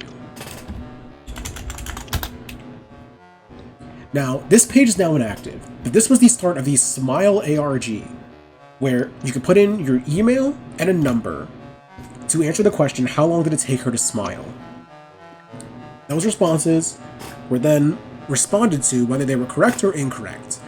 The correct answer was anything within like 24 hours, I believe. If you answered correctly, you would then get a follow-up email asking, where will it take place? If you guessed at the lake, you got a screenshot from Chapter 5 Weird Route. You got this email in response, if you answered correctly. Ding ding ding, this is it. You only need to see her once and then you'll move on. This is Chapter 5 Weird Route shit. This whole It's page, simple. this whole page here, /Chapter 5, is Weird Route. 2 is the biggest number because it's where it starts and has the most content so far. 3 is invisible but just as big, because even though it's not Weird Route, there's still something there. If you go to directly the Chapter 3 page, it says not applicable. I'm gonna, just for no reason, hold the left arrow key on my keyboard. Not applicable, but this is because Sword Route is a thing. It is still an alternate route of the chapter you can go through that will change certain things. If you complete Sword Route, Chris does like 3 times as much damage to Tenna. It's kind of fucked up. It also gives Wait, you actually? yes. It also gives you the Shadow Mantle, of course, to help you fight the knight at the end of the chapter. Additionally, Sword Route is a whole tutorial on how to start Weird Route. It is where we get some dissection of Chris there, where it's revealed that a certain part of Chris enjoyed doing everything in Chapter 2. Enjoyed manipulating Noelle, enjoyed freezing Birdly. They liked it. Eram, or John Mantle. They were good at it. John Mantle says that some part he was enjoying this, the same part you enjoyed yesterday, knowing you could say that it wasn't really you. I believe that Weird Route is Chris's intrusive thoughts. I think that all the dialogue options are things that are on Chris's mind. We could just choose to make them vocalize certain parts of what they're thinking. So I think that the fact that we're able to do all that Weird Route shit is because Chris wanted it. Some part of them wanted it that they're ashamed of. Now, I would love to go more into this in the Chris video, but for now, I just think it's an interesting part of Chris's psyche to look at, to think about. That Chris does have this sort of violent streak to them, especially looking at the egg rooms, knowing that they went to art therapy, that they have this weird trauma that they're suppressing. I think that there's a lot more to Chris than meets the eye initially, and Weird Route is a great example of that.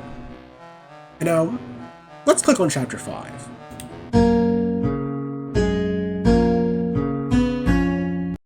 Paul, you recognize that song, don't you? A teensy bit? This is the song that plays during Chapter 5's Weird Route. And you wanna know what the song is called? Happy Chris Town. and Noelle fucking oh. Okay. I want to go back to the Undertale sound test for a bit. Oh, it's a ding all along. Oh. In the sound test, there are 4 songs. There's Gaster's theme, Meat Factory, Trouble Dingle, and Happy Town. Why the fuck is Happy Town here in Weird Route as like an actual full song? They've gone to the Gaster place. Gaster has never been against us doing Weird Route. He's never been pro Weird Route, but we now have a song that's associated with Gaster appearing in Weird Route. Lots to think about here. Gaster's weird? Wait, Gaster's weird? I must have taken a weird route to get here. But Bro, yeah, we gotta lock in, alright? that's all the notable stuff in Spamton Sweepstakes. So let's go back to the slideshow here. We can go through like a full deep dive of the website some other time, but I know you're under a time limit now, so I'll try to speed up a little bit. Oh wait, there's also the Spamton Q&A that was part of Sweepstakes. Spamton got to take over the Twitter account and answer some questions. These are the most notable ones that were there. The first one here, Spamton does not know who the knight is. Now, for a while, the main theory about shadow crystals was that the knight was giving them out. The knight was giving these people, like, knowledge that they should not have and power that they should not have through the shadow crystals. That was making them go insane. But Spamton does not know who the knight is, which should have been a big hole in that theory at the time, but no one really cared. This second one here I put because I think it's funny that Spamton can speak Spanish. This third one here, Spamton, you amazing marketable handsome fellow, do you know anything about Des Holiday? Des, that's the one that Ho Chi Mama always responded to free friend finder emails about. Sadly, I cannot extract personal information for profit. I would love to know her account number. This implies that Noelle was doing literally anything she fucking could to try to find Des. Really sad, desperate things like responding to people finder emails. That's sad, sucks to be her. Why does Spamton want the soul? He wants to escape the dark. He wants to become a real boy? What does that mean? Can a darkener take a soul and become a lightener? Spamton canonically supports NFTs. So, Spamton's element. Every enemy in Deltarune has an element, except for bosses, which have 2 of them. It's a really underutilized system, but Spamton's element is puppet/cat. So, this person asks, Spamton, what is your connection with cats? You know, I'm curious. You want to know about cats? What am I, your favorite search engine? Fine, I'll give you some free tooltips and funny animations. Haven't you heard of elemental pairs?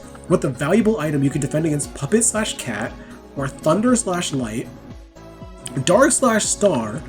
Just watch out for the fucker that uses death/sight. Never again. Now, puppet cat, like we said, that's Spamton. There's armor to defend against puppet cat in the game so far. There's the mannequin and there's the true tie, which we just got in chapter 5. Thunder/light is an elemental pair we have not seen yet and do not have any sort of defense against. We will touch on that again in a little bit. Dark/star, that's the shadow mantle. But who the hell uses death/scythe? Now you might immediately think Jevil, because Jevil has a scythe, but no. Yeah, I thought that. Jevil's element is chaos/chaos. So who the fuck uses death/scythe? People thought we were gonna fight someone with death/scythe in chapter 5, you know, a farmer, because scythes are used for farming.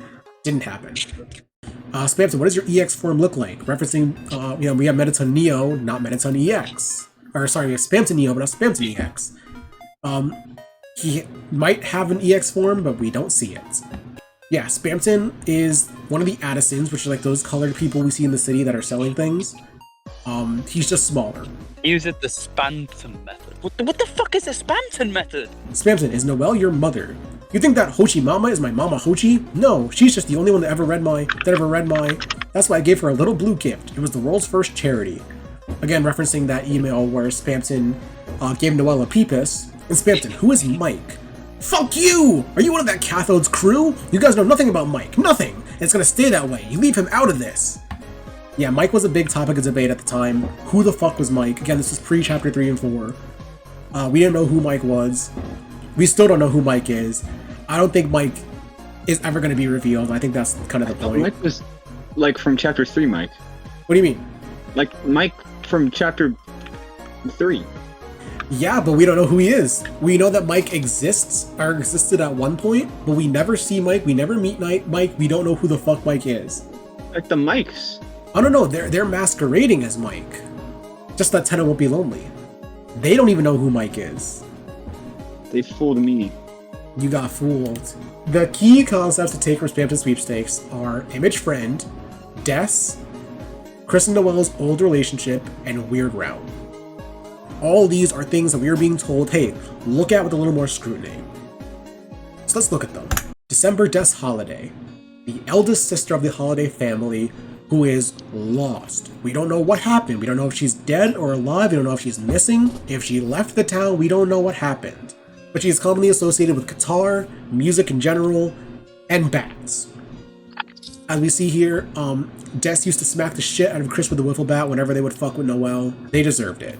It is implied multiple times that her, Noelle, Chris, and Asriel were all really, really close when they were younger. That her and Asriel specifically were really close. Them's was smooching. They were big smooching. And then Mari died. Wrong game. Once she disappeared, it caused a rift in the Holiday and the Dreamer family. They used to be very close, but then they broke apart. This ended up driving Asgore pretty insane, and that drove the Dreamer family apart even more. We can see now that everyone's kind of very distant from each other. The Holiday family is very weird. The Dreamers are all scattered or split apart. We know that Des was very protective of Noelle as well. Like I said, anytime that Chris would try to fuck with her, she would beat the fuck out of them with the bat. And there's also a hidden voice in the code. Every chapter we get these lines of dummy code that mean nothing but just have dialogue in them. Talking about someone being lost somewhere, they don't know where they are, it's dark all around, they hear weird noises. Could this be Des? Now remember, when we talked about Gaster being shattered across time and space earlier, I said we'd get back to that concept. Is this what happened to Des? Did Des get Gastered somehow? Is she in the code? Is she the voice? We don't know for sure. It's likely to be her. Did this Susie Gaster? It's true. Susie Gaster used her Gaster Buster attack on Des in the light world and killed the fuck out of her. So, another cause of Des' disappearance is attributed to image_friend. I tabbed on the wrong screen again. Guys, something just happened. This was recorded before we got the extra pink dialogue. This puts a lot of stuff regarding image friend into perspective. It does not outright confirm anything, but it does provide extra context on what the fuck this thing's deal is, and the fact that this thing is probably multiple things instead of just one thing. It might actually just be Gaster's lackey, Gaster's strongest soldier for real. I don't, there's so much to unpack here. Give me 200 likes and I'll make a friend video. I don't. So who the fuck is Image Friend, okay? I've been studying this GIF a lot nonstop. I love this GIF, it's awesome. Image Friend is fucking everywhere. He spies on you out of bounds when you're in Queen's basement trying to do the Spamton Neo quest. He appears in an unused Burley attack secretly. He's all over Spamton Sweepstakes. He's secretly in the Mantle minigame. He appears very obviously in the Mantle minigame at the end. He's in the second sanctuary in the top right. You can barely see him there. He appears in the Batat Mike minigame. And in Chapter 5, he just fucking kills you and turns red. What is his deal? This guy is everywhere and yet has done nothing. He is heavily associated with pink and gold, which makes him associated with Spamton, because Spamton has the pink and yellow glasses. Is Friend the one that was calling Spamton? Was this cat Booty calling Spamton? We don't know. We don't even know what Friend actually looks like. The closest thing we have is this amalgamate appearance in the bottom right, but that might not even be what it actually looks like. We definitely know for sure that it is a cat. It has appeared as a cat multiple times, but as for what he actually looks like, as for what he actually does, shrouded in mystery. So let's talk about it. What the fuck is Image Friend? What does he do? Is he used by Gaster to interface with the world? Image Friend is capitalized, just like all the other Gaster files. So he's clearly related to Gaster. So is he just an observer? Is he just a rogue element put in by Gaster? Does he actually do anything for Gaster? Is he just an observer? Is he just looking at us? Is he just spectating for Gaster, or is he just spectating for himself? For a while we thought he was tied to certain mechanics like RNG, but that's kind of fallen off by the wayside. We thought he was like one of these, I forget the name of them exactly, but these like the Japanese like lucky cats. Now I think he's just evil. I don't know what the fuck he is, bro. Now he's more commonly associated with illusions or things that just aren't real. For example, he's tied to the mics. The cat mic, Pluie, he has the pink and yellow eyes and is of course a cat. We know that Friend is associated with cat petters, like Noelle said in Spamton Sweepstakes. This is what she meant right here, the middle left image. This is the Batat minigame, where you can collect Friend in that minigame, and he will give you a lot of points, but nuke your fuel. The whole point of that game is you have to keep gathering fuel to keep going and getting more cats. If you grab Friend in that minigame, he'll nuke your fuel to 0, but give you a ton of points. So high score batat runs are just a fucking nightmare where you're just overwhelmed, grabbing a bunch of friends and just a bunch of fuel and just trying to go as far as you can. It sucks. So yeah, he's tied to Mike, who we don't know who the real Mike is.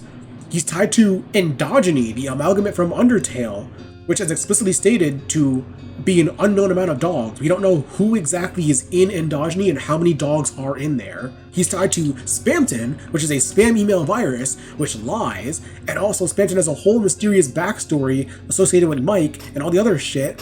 We don't know what the fuck happened to him.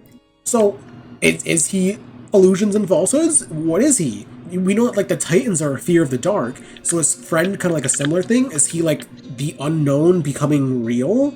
Maybe he's just a humble servant. If you go to the vending machine outside of the Mansell minigame, you can get a smile for free. It's not free, it actually costs 1 point. Something seemingly for free that has a cost, that could mean something. He gives us the odd controller to let us actually play the Mansell minigame. It is a controller with pink and yellow buttons. That's gotta be given to us by him. Who else would give it to us if not him? He helps us progress the Spamton quest line. We go into a room that is empty, and then he summons the teacups. Maybe not directly, but he appears and then the teacups appear. That has to mean something, right? In chapter 4, you go into a room with a good item in it, and then you leave and the room closes. He was in that room. That was the screenshot from earlier. That was this in the top right. But also, he blows you up in chapter 5, so like, does he want to help us or does he want to hurt us? Something that was pointed out recently by Molly Stars, the same person behind Device Theory, is that Friend is almost always associated with boundaries. Like I mentioned with the example in the Queen's basement, Friend appears in a room where you can no longer progress. Afterwards, you try to backtrack and your exit is gone. You try to go forward again, and then the teacups rise. In chapter 4, that area with that item, that I forget exactly what it is, after you leave that room, it's closed off. You cannot go back in there. It seems like whenever there's a boundary or something in our way, Friend is able to manipulate that and either help us progress or keep us hidden. Remember how I said that Friend is tied to Death's disappearance? Well, we have that phrase from Spamton Sweepstakes, which also appears in the chapter 4 egg room. Lost where the forest would grow, the children followed the pointed tail. Now, the only tail we know of is the tail of hell, which is this tail here in the middle right. In the files, there is an unused version of this prophecy panel where the tail has a point. People instantly started putting that tail onto image Friend. Friend is a cat, cats have tails, boom, point to tail.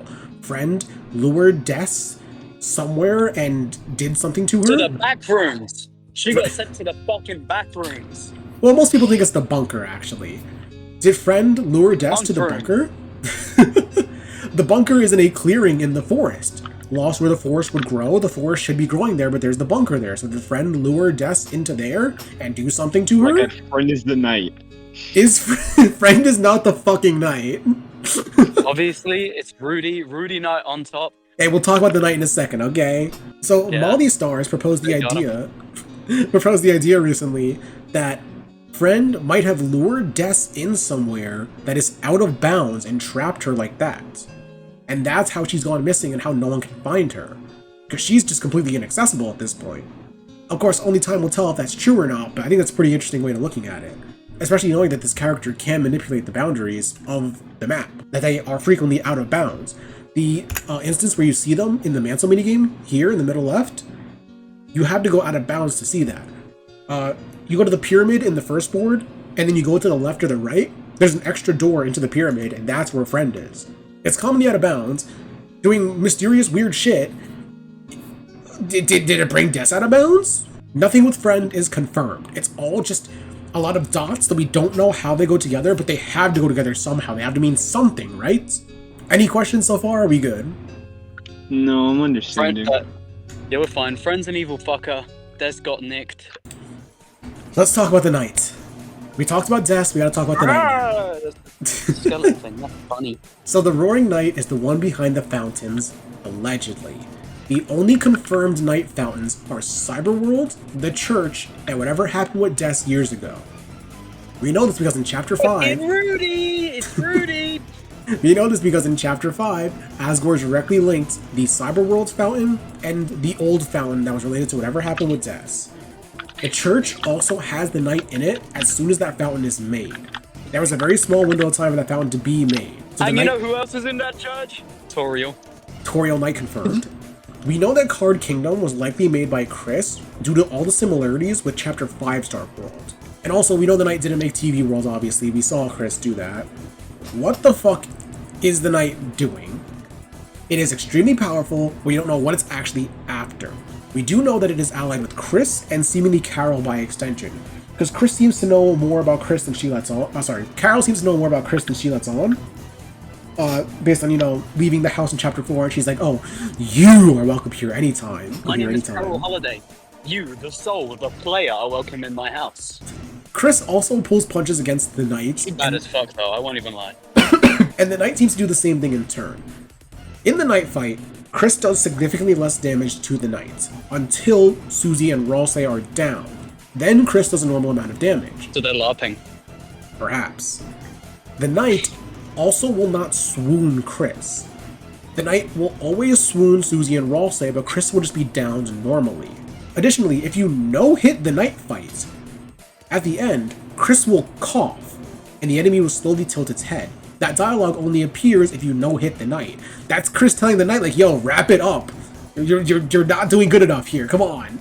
The Knight can also shapeshift, which, I mean, we haven't seen any other Lightner really do that, which kind of puts just more questions onto the Knight. Holidays are full of surprises, real. Like, shit, I guess they are. So who's Rudy sucked through the fucking moon. It might just be a Dark World thing, because like we've never really seen them outside of the Dark World, in the Light World. We haven't seen Maybe the they can just shapeshift and control the Dark World. Well, Yeah, that but was it's the like- thing where they like started laughing after they said, like Susie said, "You can't beat us in the Light World," blah blah blah. You lose that fountain, it's over. And they're like, oh yeah? Fucking Titan, Lamau. fuck you. So, who is the Knight?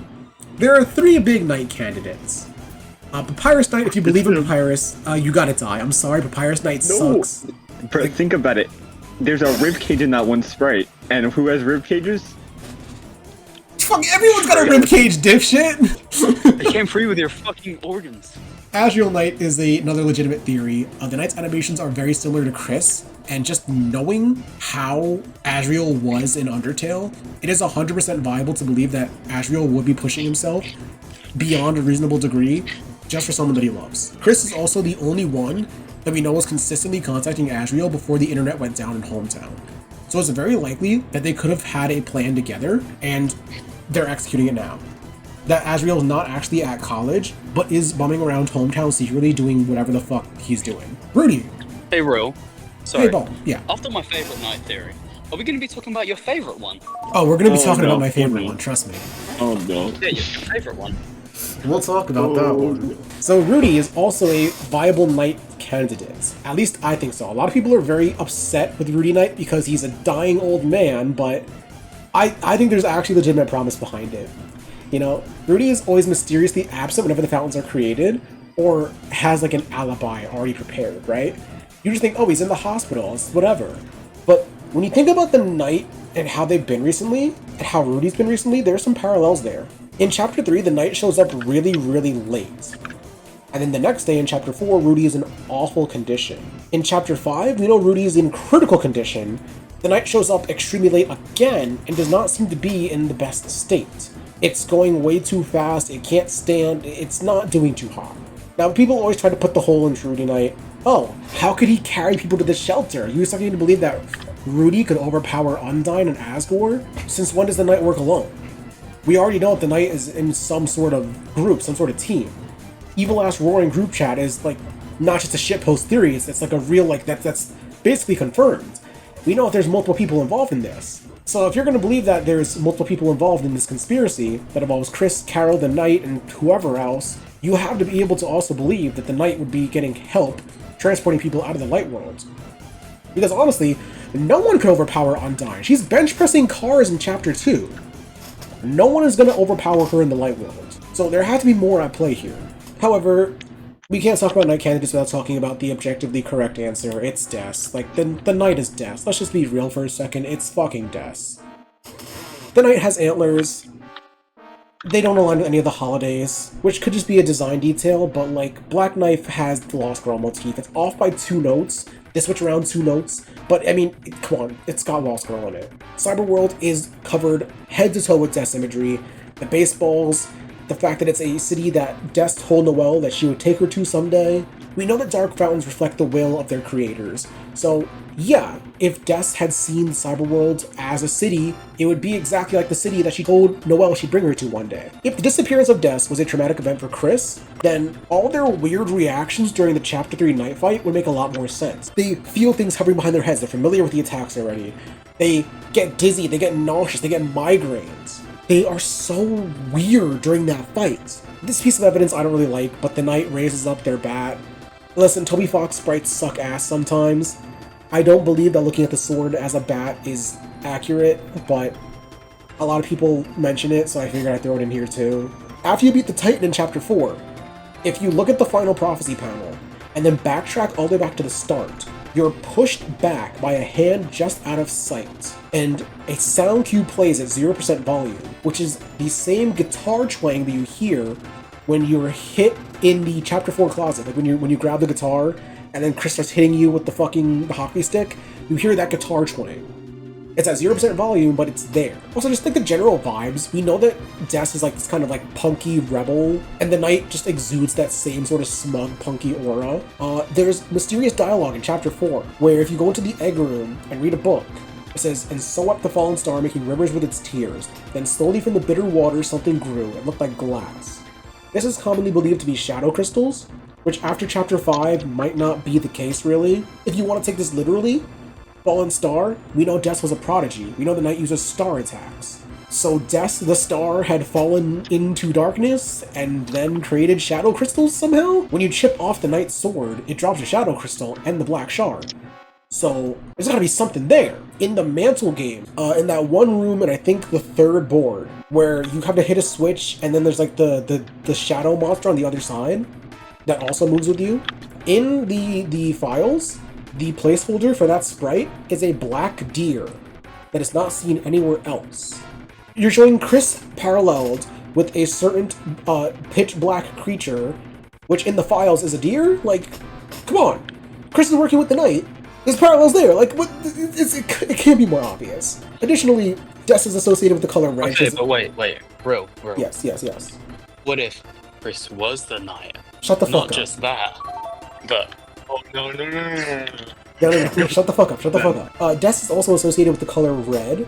Her orange guitar is red, apparently. She has red shoes in her closet, red flannel. And when the knight fucks the shit out of Tenna, the damage number is red. The only issue with Death Knight for me is if Des is supposed to be lost, why is she right there? If Des is supposed to be the lost girl, then what is the goal of the Evil Ass Roaring group chat? Because presumably the goal is to find Des, it's to find the lost girl, but how are we gonna find someone if they're right there? Like, I found her. I'm sure it's meant to be more metaphorical than that, there's more to it, but just, there's so much to Des being, like, gone, that having her just be here as the knight feels like we're missing a piece, you know? But let's really date this video. Let's really fucking date this video. There's one knight candidate that's been gaining popularity recently, and it's fucking stupid. It's so stupid, it's so bad, and I hate it, and it's awful, and I hate it, and it's awful. Crystal Amalgamite sucks ass. It has no narrative relevance, it has no thematic cohesion, it means nothing. It is the embodiment of hype moments in Aura and nothing else. It discards all semblance of good writing and follow up on the weird route just for something that, oh, it'd be cool, but it makes no sense.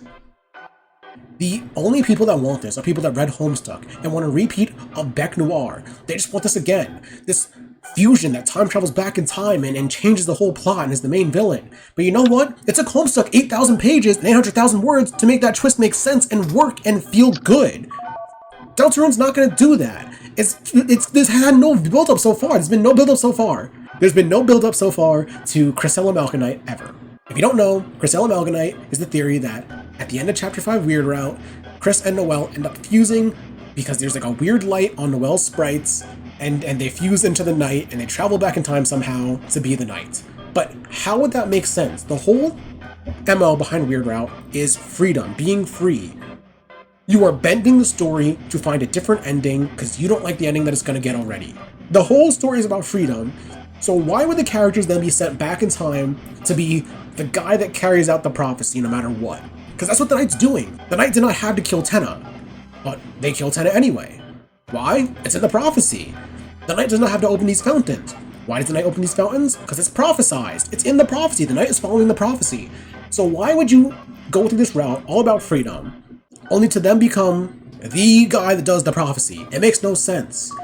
Yeah, it would be tragic dramatic irony, but that doesn't, there's no reason for it to be tragic dramatic irony. There's no reason for it. It's not earned, it's not deserved. It would just be tragic for the sake of being tragic. That's not good storytelling. That's Five Nights at Freddy's. That's literally just fucking theory brain bullshit. It's garbage and it's awful and it sucks.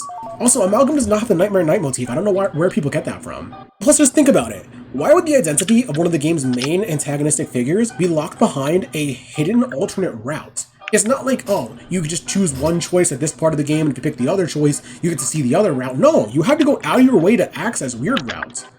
It's believable that a player would not realistically find weird routes. It's hidden. You can't just stumble into it. And people call Death Knighters just these theory-brained lunatics? Like, no.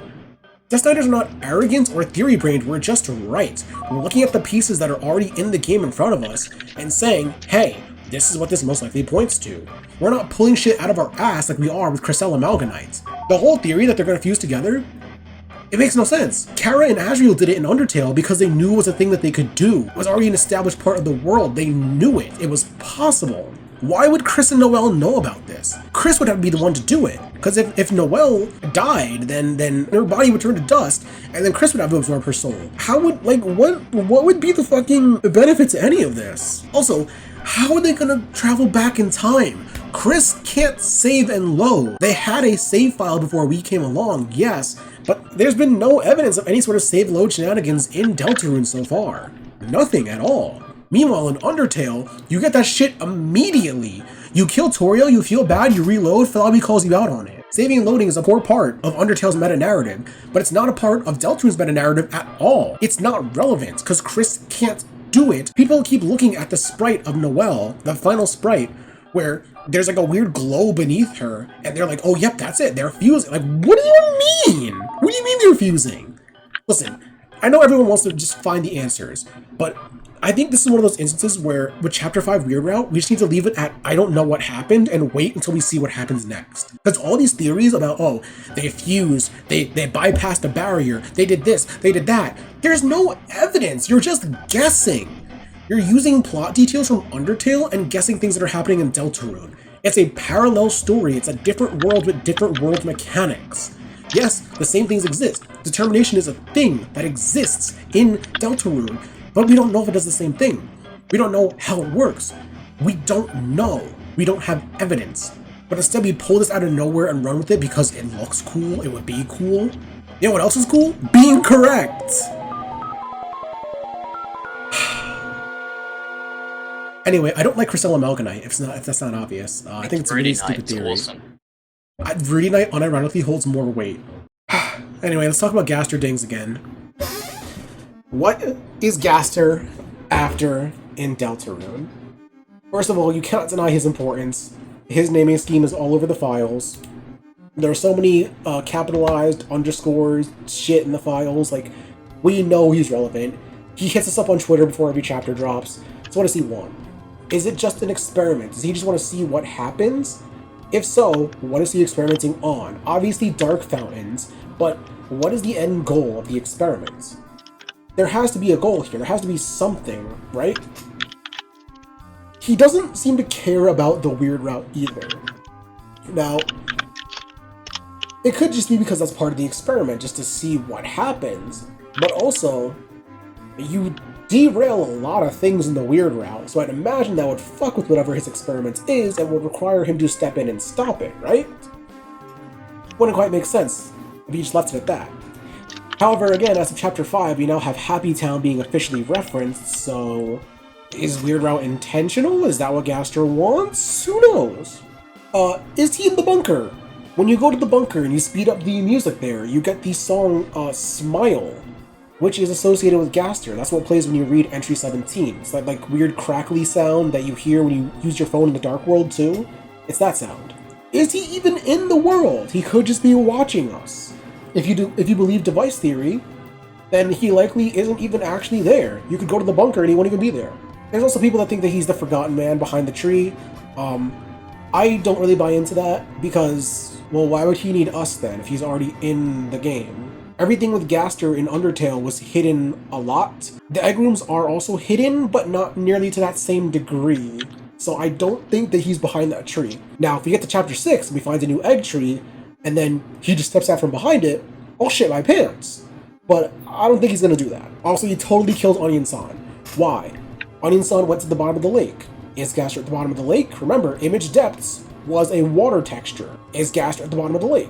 We just know that he is relevant and he is watching. God, I feel like I still have to catch my breath from the fucking Amalgamite rant. Yeah, there was like a lot there. Do you want me to go back? Is there anything that wasn't clear? No. I understood a good bit of it. I didn't see it. Go back to the Amalgamite. Amalgamite, go back. Is the image there? Oh my god, with their powers combined. We are Amalgamiters! Your theory sucks ass, is that okay? Like imagine, we rematch the knight in chapter 7, we beat them, we take off their helmet, and it's just like Chris and Noelle glued together, and it's just like, oh, wonder what that's about. And then we got a pop-up for the Weird Route DLC, now it costs $5.99, purchase now. Like, no, that would be stupid. Alright, so one more topic I want to touch on, probably could have been implemented earlier, but I want to talk about the secret bosses, and what they mean, what they represent, and how they might affect the future. So, all of them have shadow crystals except for Eram, which people debate whether or not Eram is a secret boss or not.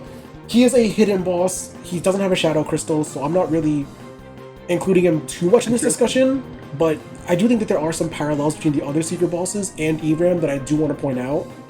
They all have some level of knowledge about the future. They all know things that they shouldn't. They all know some, like, little bit of meta-knowledge almost, too.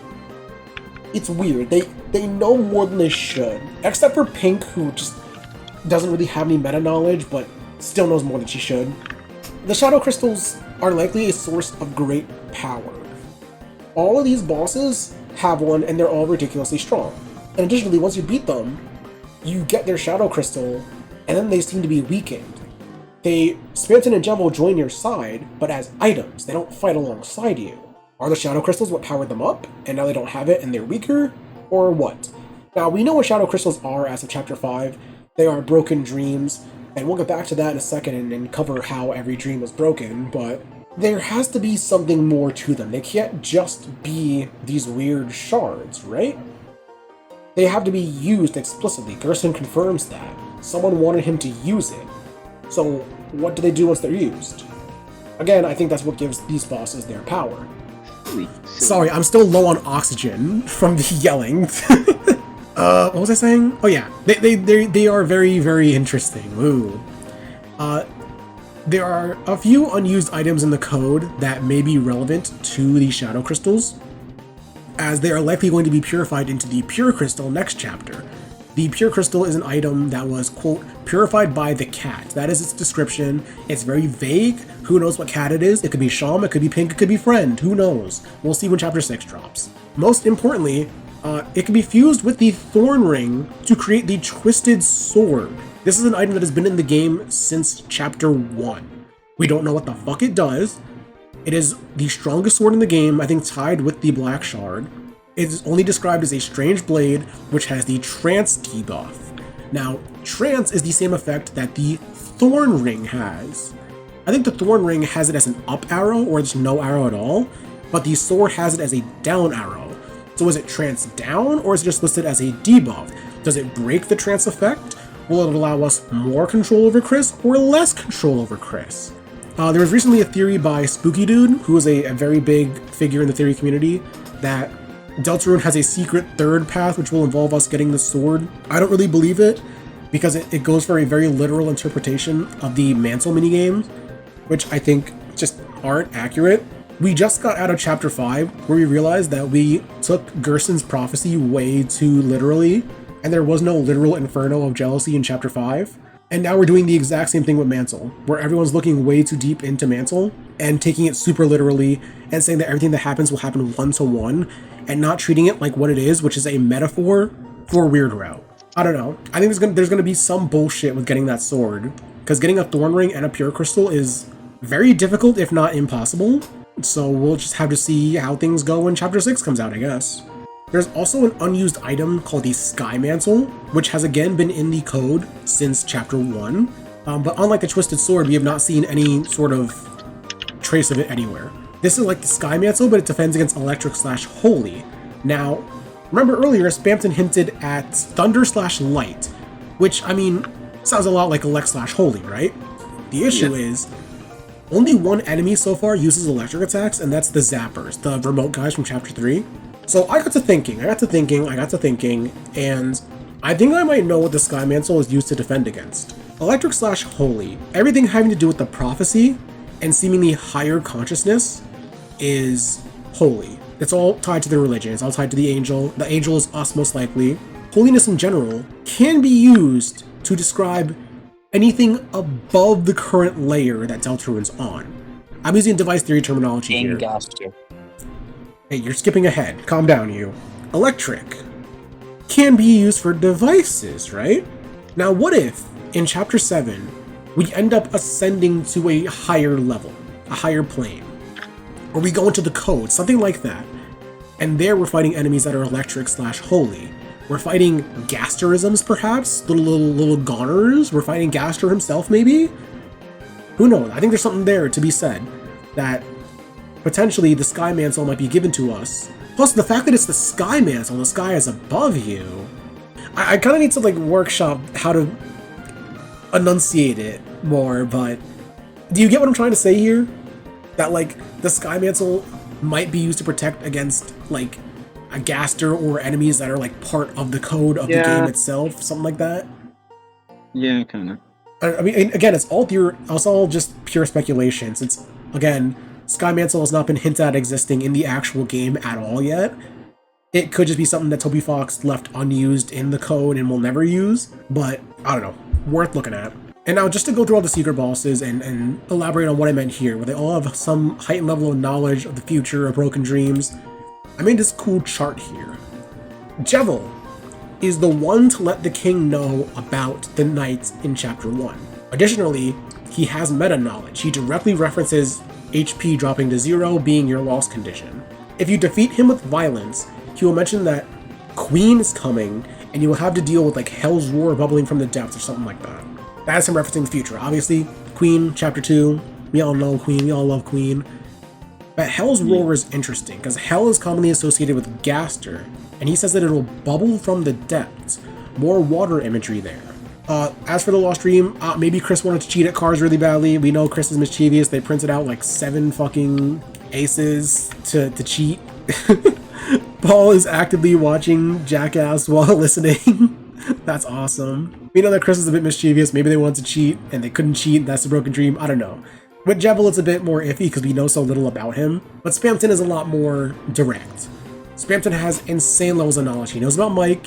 He seems to know that he's limited by presumably the game itself, that he is a puppet on strings, and he knows about the soul.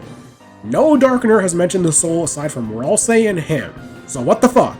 As for him referencing the future, he seems to be a parallel to Chris. Just like how Chris is being puppeteered by us against their will, Spamton is seemingly being puppeted by some other higher force against his will. The dream attached to his Shadow Crystal was Mettaton's dream of having the body that he wants. We know in Undertale that Mettaton is a ghost and was given a robot body by Alphys. In Deltarune, they don't got the technology. Mettaton is still a ghost, still hates his body, and wishes that he had his hot robot body. Swatchling confirms as much. Swatch. If you talk to him in the shop, he will say that he helps create the Neo body because Swatch is just MS Paint. Mettaton drew it in MS Paint at the library because he wants it. Eram. He knows about Weird Route, and he foreshadows the future of Weird Routes. Presumably, we are going to end up killing Chris and Susie. Ralsei and Susie at some point. Again, only time will tell with that one, but Eram knows a lot. With the Lost Dream, it's a little more vague because, again, ERAM does not have a shadow crystal. But, again, ERAM does seem to reference Chris's intrusive thoughts. The fact that some part of them did enjoy doing Weird Route in Chapter 2. The Knight, do I really need to explain it? How the Knight has knowledge that it shouldn't have, how the Knight knows about the future. John Prophecy, the Knight? Yeah, no, I don't think I need to elaborate on that. The only weird thing is the Lost Dream. What could the Lost Dream be for the Knights? Now, again, if the Knight is Des, well, obviously Des is not really able to be Des right now. Des probably had hopes and dreams of her own that she cannot accomplish because she is the fucking Knight. Gerson seems to know that he's dead. Like, everything that he does, he seems to know that it'll come to an end pretty soon. Gerson foreshadows the future chapters because he wrote Lord of the Hammer, he knows the prophecy. He foreshadows what would happen in Chapter 5, and additionally, he foreshadows that something bad will happen at the end of Chapter 6. Because like he says, Chapter 5 happens, after that there was one more chapter, then everything just stopped. So Chapter 6 ends with the roaring question mark? We'll have to see. His lost dream is, of course, that he never finished the series. That the series, Lord of the Hammer, was left open. Alvin could have finished it. Anyone could have finished it. No one finished it. And now Pink, he's kind of weird because Pink is a Lightner. So Pink's forbidden knowledge is the Dark World itself. She should not know about that. I think she foreshadows the future by just paralleling Chris again. Her fight ends with her body and her ghost coming to terms with each other and finding common ground, realizing that they need to work together and take each other into account. And maybe we could do that with Chris, you know? I'll dab Chris up and be like, yo, bro, none of that shit was my fault, you know? I'm locked to the story the same way that you're locked to the story, you know? My fault, my bad. And that dream, well, Pink wanted that body, wanted that doll, couldn't have that. That sucks. Now they can have that. It's gonna be interesting, because Pink's gonna be the only secret boss to presumably show up in Castletown. So yes, that is all the main topics I had here today, but there is one last thing I want to go to. So Toby Fox, as Deltarune has gotten larger and larger, has gotten a much larger audience, and it's really interesting to see how he interacts with that audience, how he responds to them. Sometimes it's positive, sometimes it's a bit more critical. I want to talk briefly about just the Deltarune community as a whole, and how Toby is affected by this all. I have a few things here. On the left is a scene from the Undertale 10th anniversary. These are the stronger monsters. The one on the left is Mr. Sunshine, who I think was an unused design from Undertale, and the one on the right is called Aberrant, which is a brand new design for the anniversary. The whole shtick with these two is Mr. Sunshine, he makes sunlight with his tail, and then gets mad at the shadows. And if you tell him that his sun isn't real, he gets mad at you over that. Aberrant is a white knight that follows everything that a certain white dog doesn't say. And as the fight goes on, he like backseats you. He says like, oh, you're doing this fight wrong. You're not supposed to do that. The mics in the center here are a massive love letter to the Deltarune community and their theories. We are being very nicely told that we were all wrong, but Toby still acknowledges... You're all wrong, goodbye. Literally. But Toby still acknowledges and appreciates our efforts and finds them enjoyable. Toby is very terminally online. He is in our community. The text on screen is all from the Smile ARG, where people were just spamming, oh, Des, oh, 11 hours, 11 years, for the first one, where it was like, oh, how long did it take her to smile? They were saying, oh yes, Christmas, December, 12/25, oh, 11 hours, 11 years. And Toby's just saying, like, you can't just, you're all just saying the same thing. When you have a bat, everything looks like a ball. You have Des, you're gonna try to fit Des into everything. Square peg and round hole everywhere. Oh, cold water falls from the sky. Dude, that hasn't happened yet. You're talking about a part of the story you don't know yet. Dude, that hasn't happened yet. And then the other three here are from the second part, where the question was, where will it take place? The shelter, the depths of hell, the bunker, the shelter. Is that really what you want? This thing you've been asking about since the beginning, is that really where you think this alternate story route's gonna go? The never-ending right, the world's edge, Twilight Reverie, Shadow's Edge, neither light nor dark. You didn't learn anything from last time. You're just saying buzzwords still. You're just saying random theory buzzwords that have nothing behind them. Sigelder? Dealed? Forest? Drax! A lot has been happening in the community, especially lately, as more and more people get involved, more and more people jump onto the theory train, and we get more and more story details. More and more people are making more and more theories that are more and more creative, and that's good, that's awesome, that's fun. The bad part comes when people start to assert their theories as fact and accept no other opinions and will have no other conversations. Half the Deltarune community right now is Mr. Sunshine over here, where they're getting their theories, they're being told that they're wrong, and they're getting mad about it. And then when Toby Fox himself brings out a new chapter and their theories are wrong, they still get upset. I think the important thing to realize when it comes to these games is that we're not the ones writing them, and the one who is writing them has everything planned out already, and has already proven himself in the past that he is a fantastic writer. We're just having fun in the meantime, making our own shit up, guessing, making informed guesses, and seeing what happens. We can all be right, we can all be wrong, but at the end of the day, we gotta just accept what actually happens. Getting mad will accomplish nothing, you're just gonna be an asshole. I think it's really cool that Toby is willing to be this critical of his community, because a lot of other writers would just kind of let it happen and not want to really touch the community, not want to, accidentally trigger anything. But the fact that Toby will directly just go like, yo, what the fuck are you talking about? Shajelter? I think that's cool. Dude. And I think that we need to be a bit more appreciative and just be nicer to people in general. Digital Circus just ended, and everything that happened with Gooseworks was kind of crazy. People were being really mean. Sorry, what were you saying, Swole? Everyone is unhappy. I think people need to start being a lot nicer to indie creators, because I mean we're just people, bro. Yeah, that's kind of all I had to say. My head still hurts from yelling about Crystal Amalgamite, so I'm going to give the floor to you guys now. I'm going to ask you one more time if you have any more questions, anything you want more clarification on, anything that I didn't cover that you want to know more about. There's a lot of theories. I know it was a lot of info at once, but I wanted to just catch you up. You gotta remember, this is 10 years worth of shit that you guys missed, and I condensed it into 3 hours.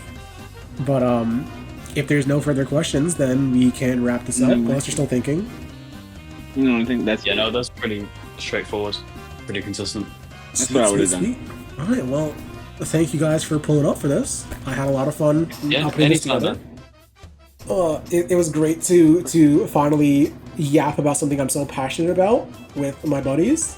And even if it's not even for a recording, I'd be so down to do this again. If this video does flop, I'll still make the crisp PowerPoint to show it to you guys. Fucking... Actually, no, do it with Homestuck. I think that would be funny. Dude, I could not summarize. You don't know anything about Homestuck. The moment I start talking about Guy Fieri, I know you guys are going to be lost. Like the What? Yes, Guy Fieri is a very important character in Homestuck. And with that, thank everyone for watching. Like I said earlier, 100 likes, we make a crisp video. And if there's anything that you want to see me talk about, anything that I got wrong in this one, yell at me in the comments. Anything that you want further elaboration on, I could put a little bit in the start of the next one. Fucking whatever. Or otherwise, just tell me your favorite moment from this video. It better be the Crystal rant. But with that, thank you all for watching. And goodbye. Goodbye.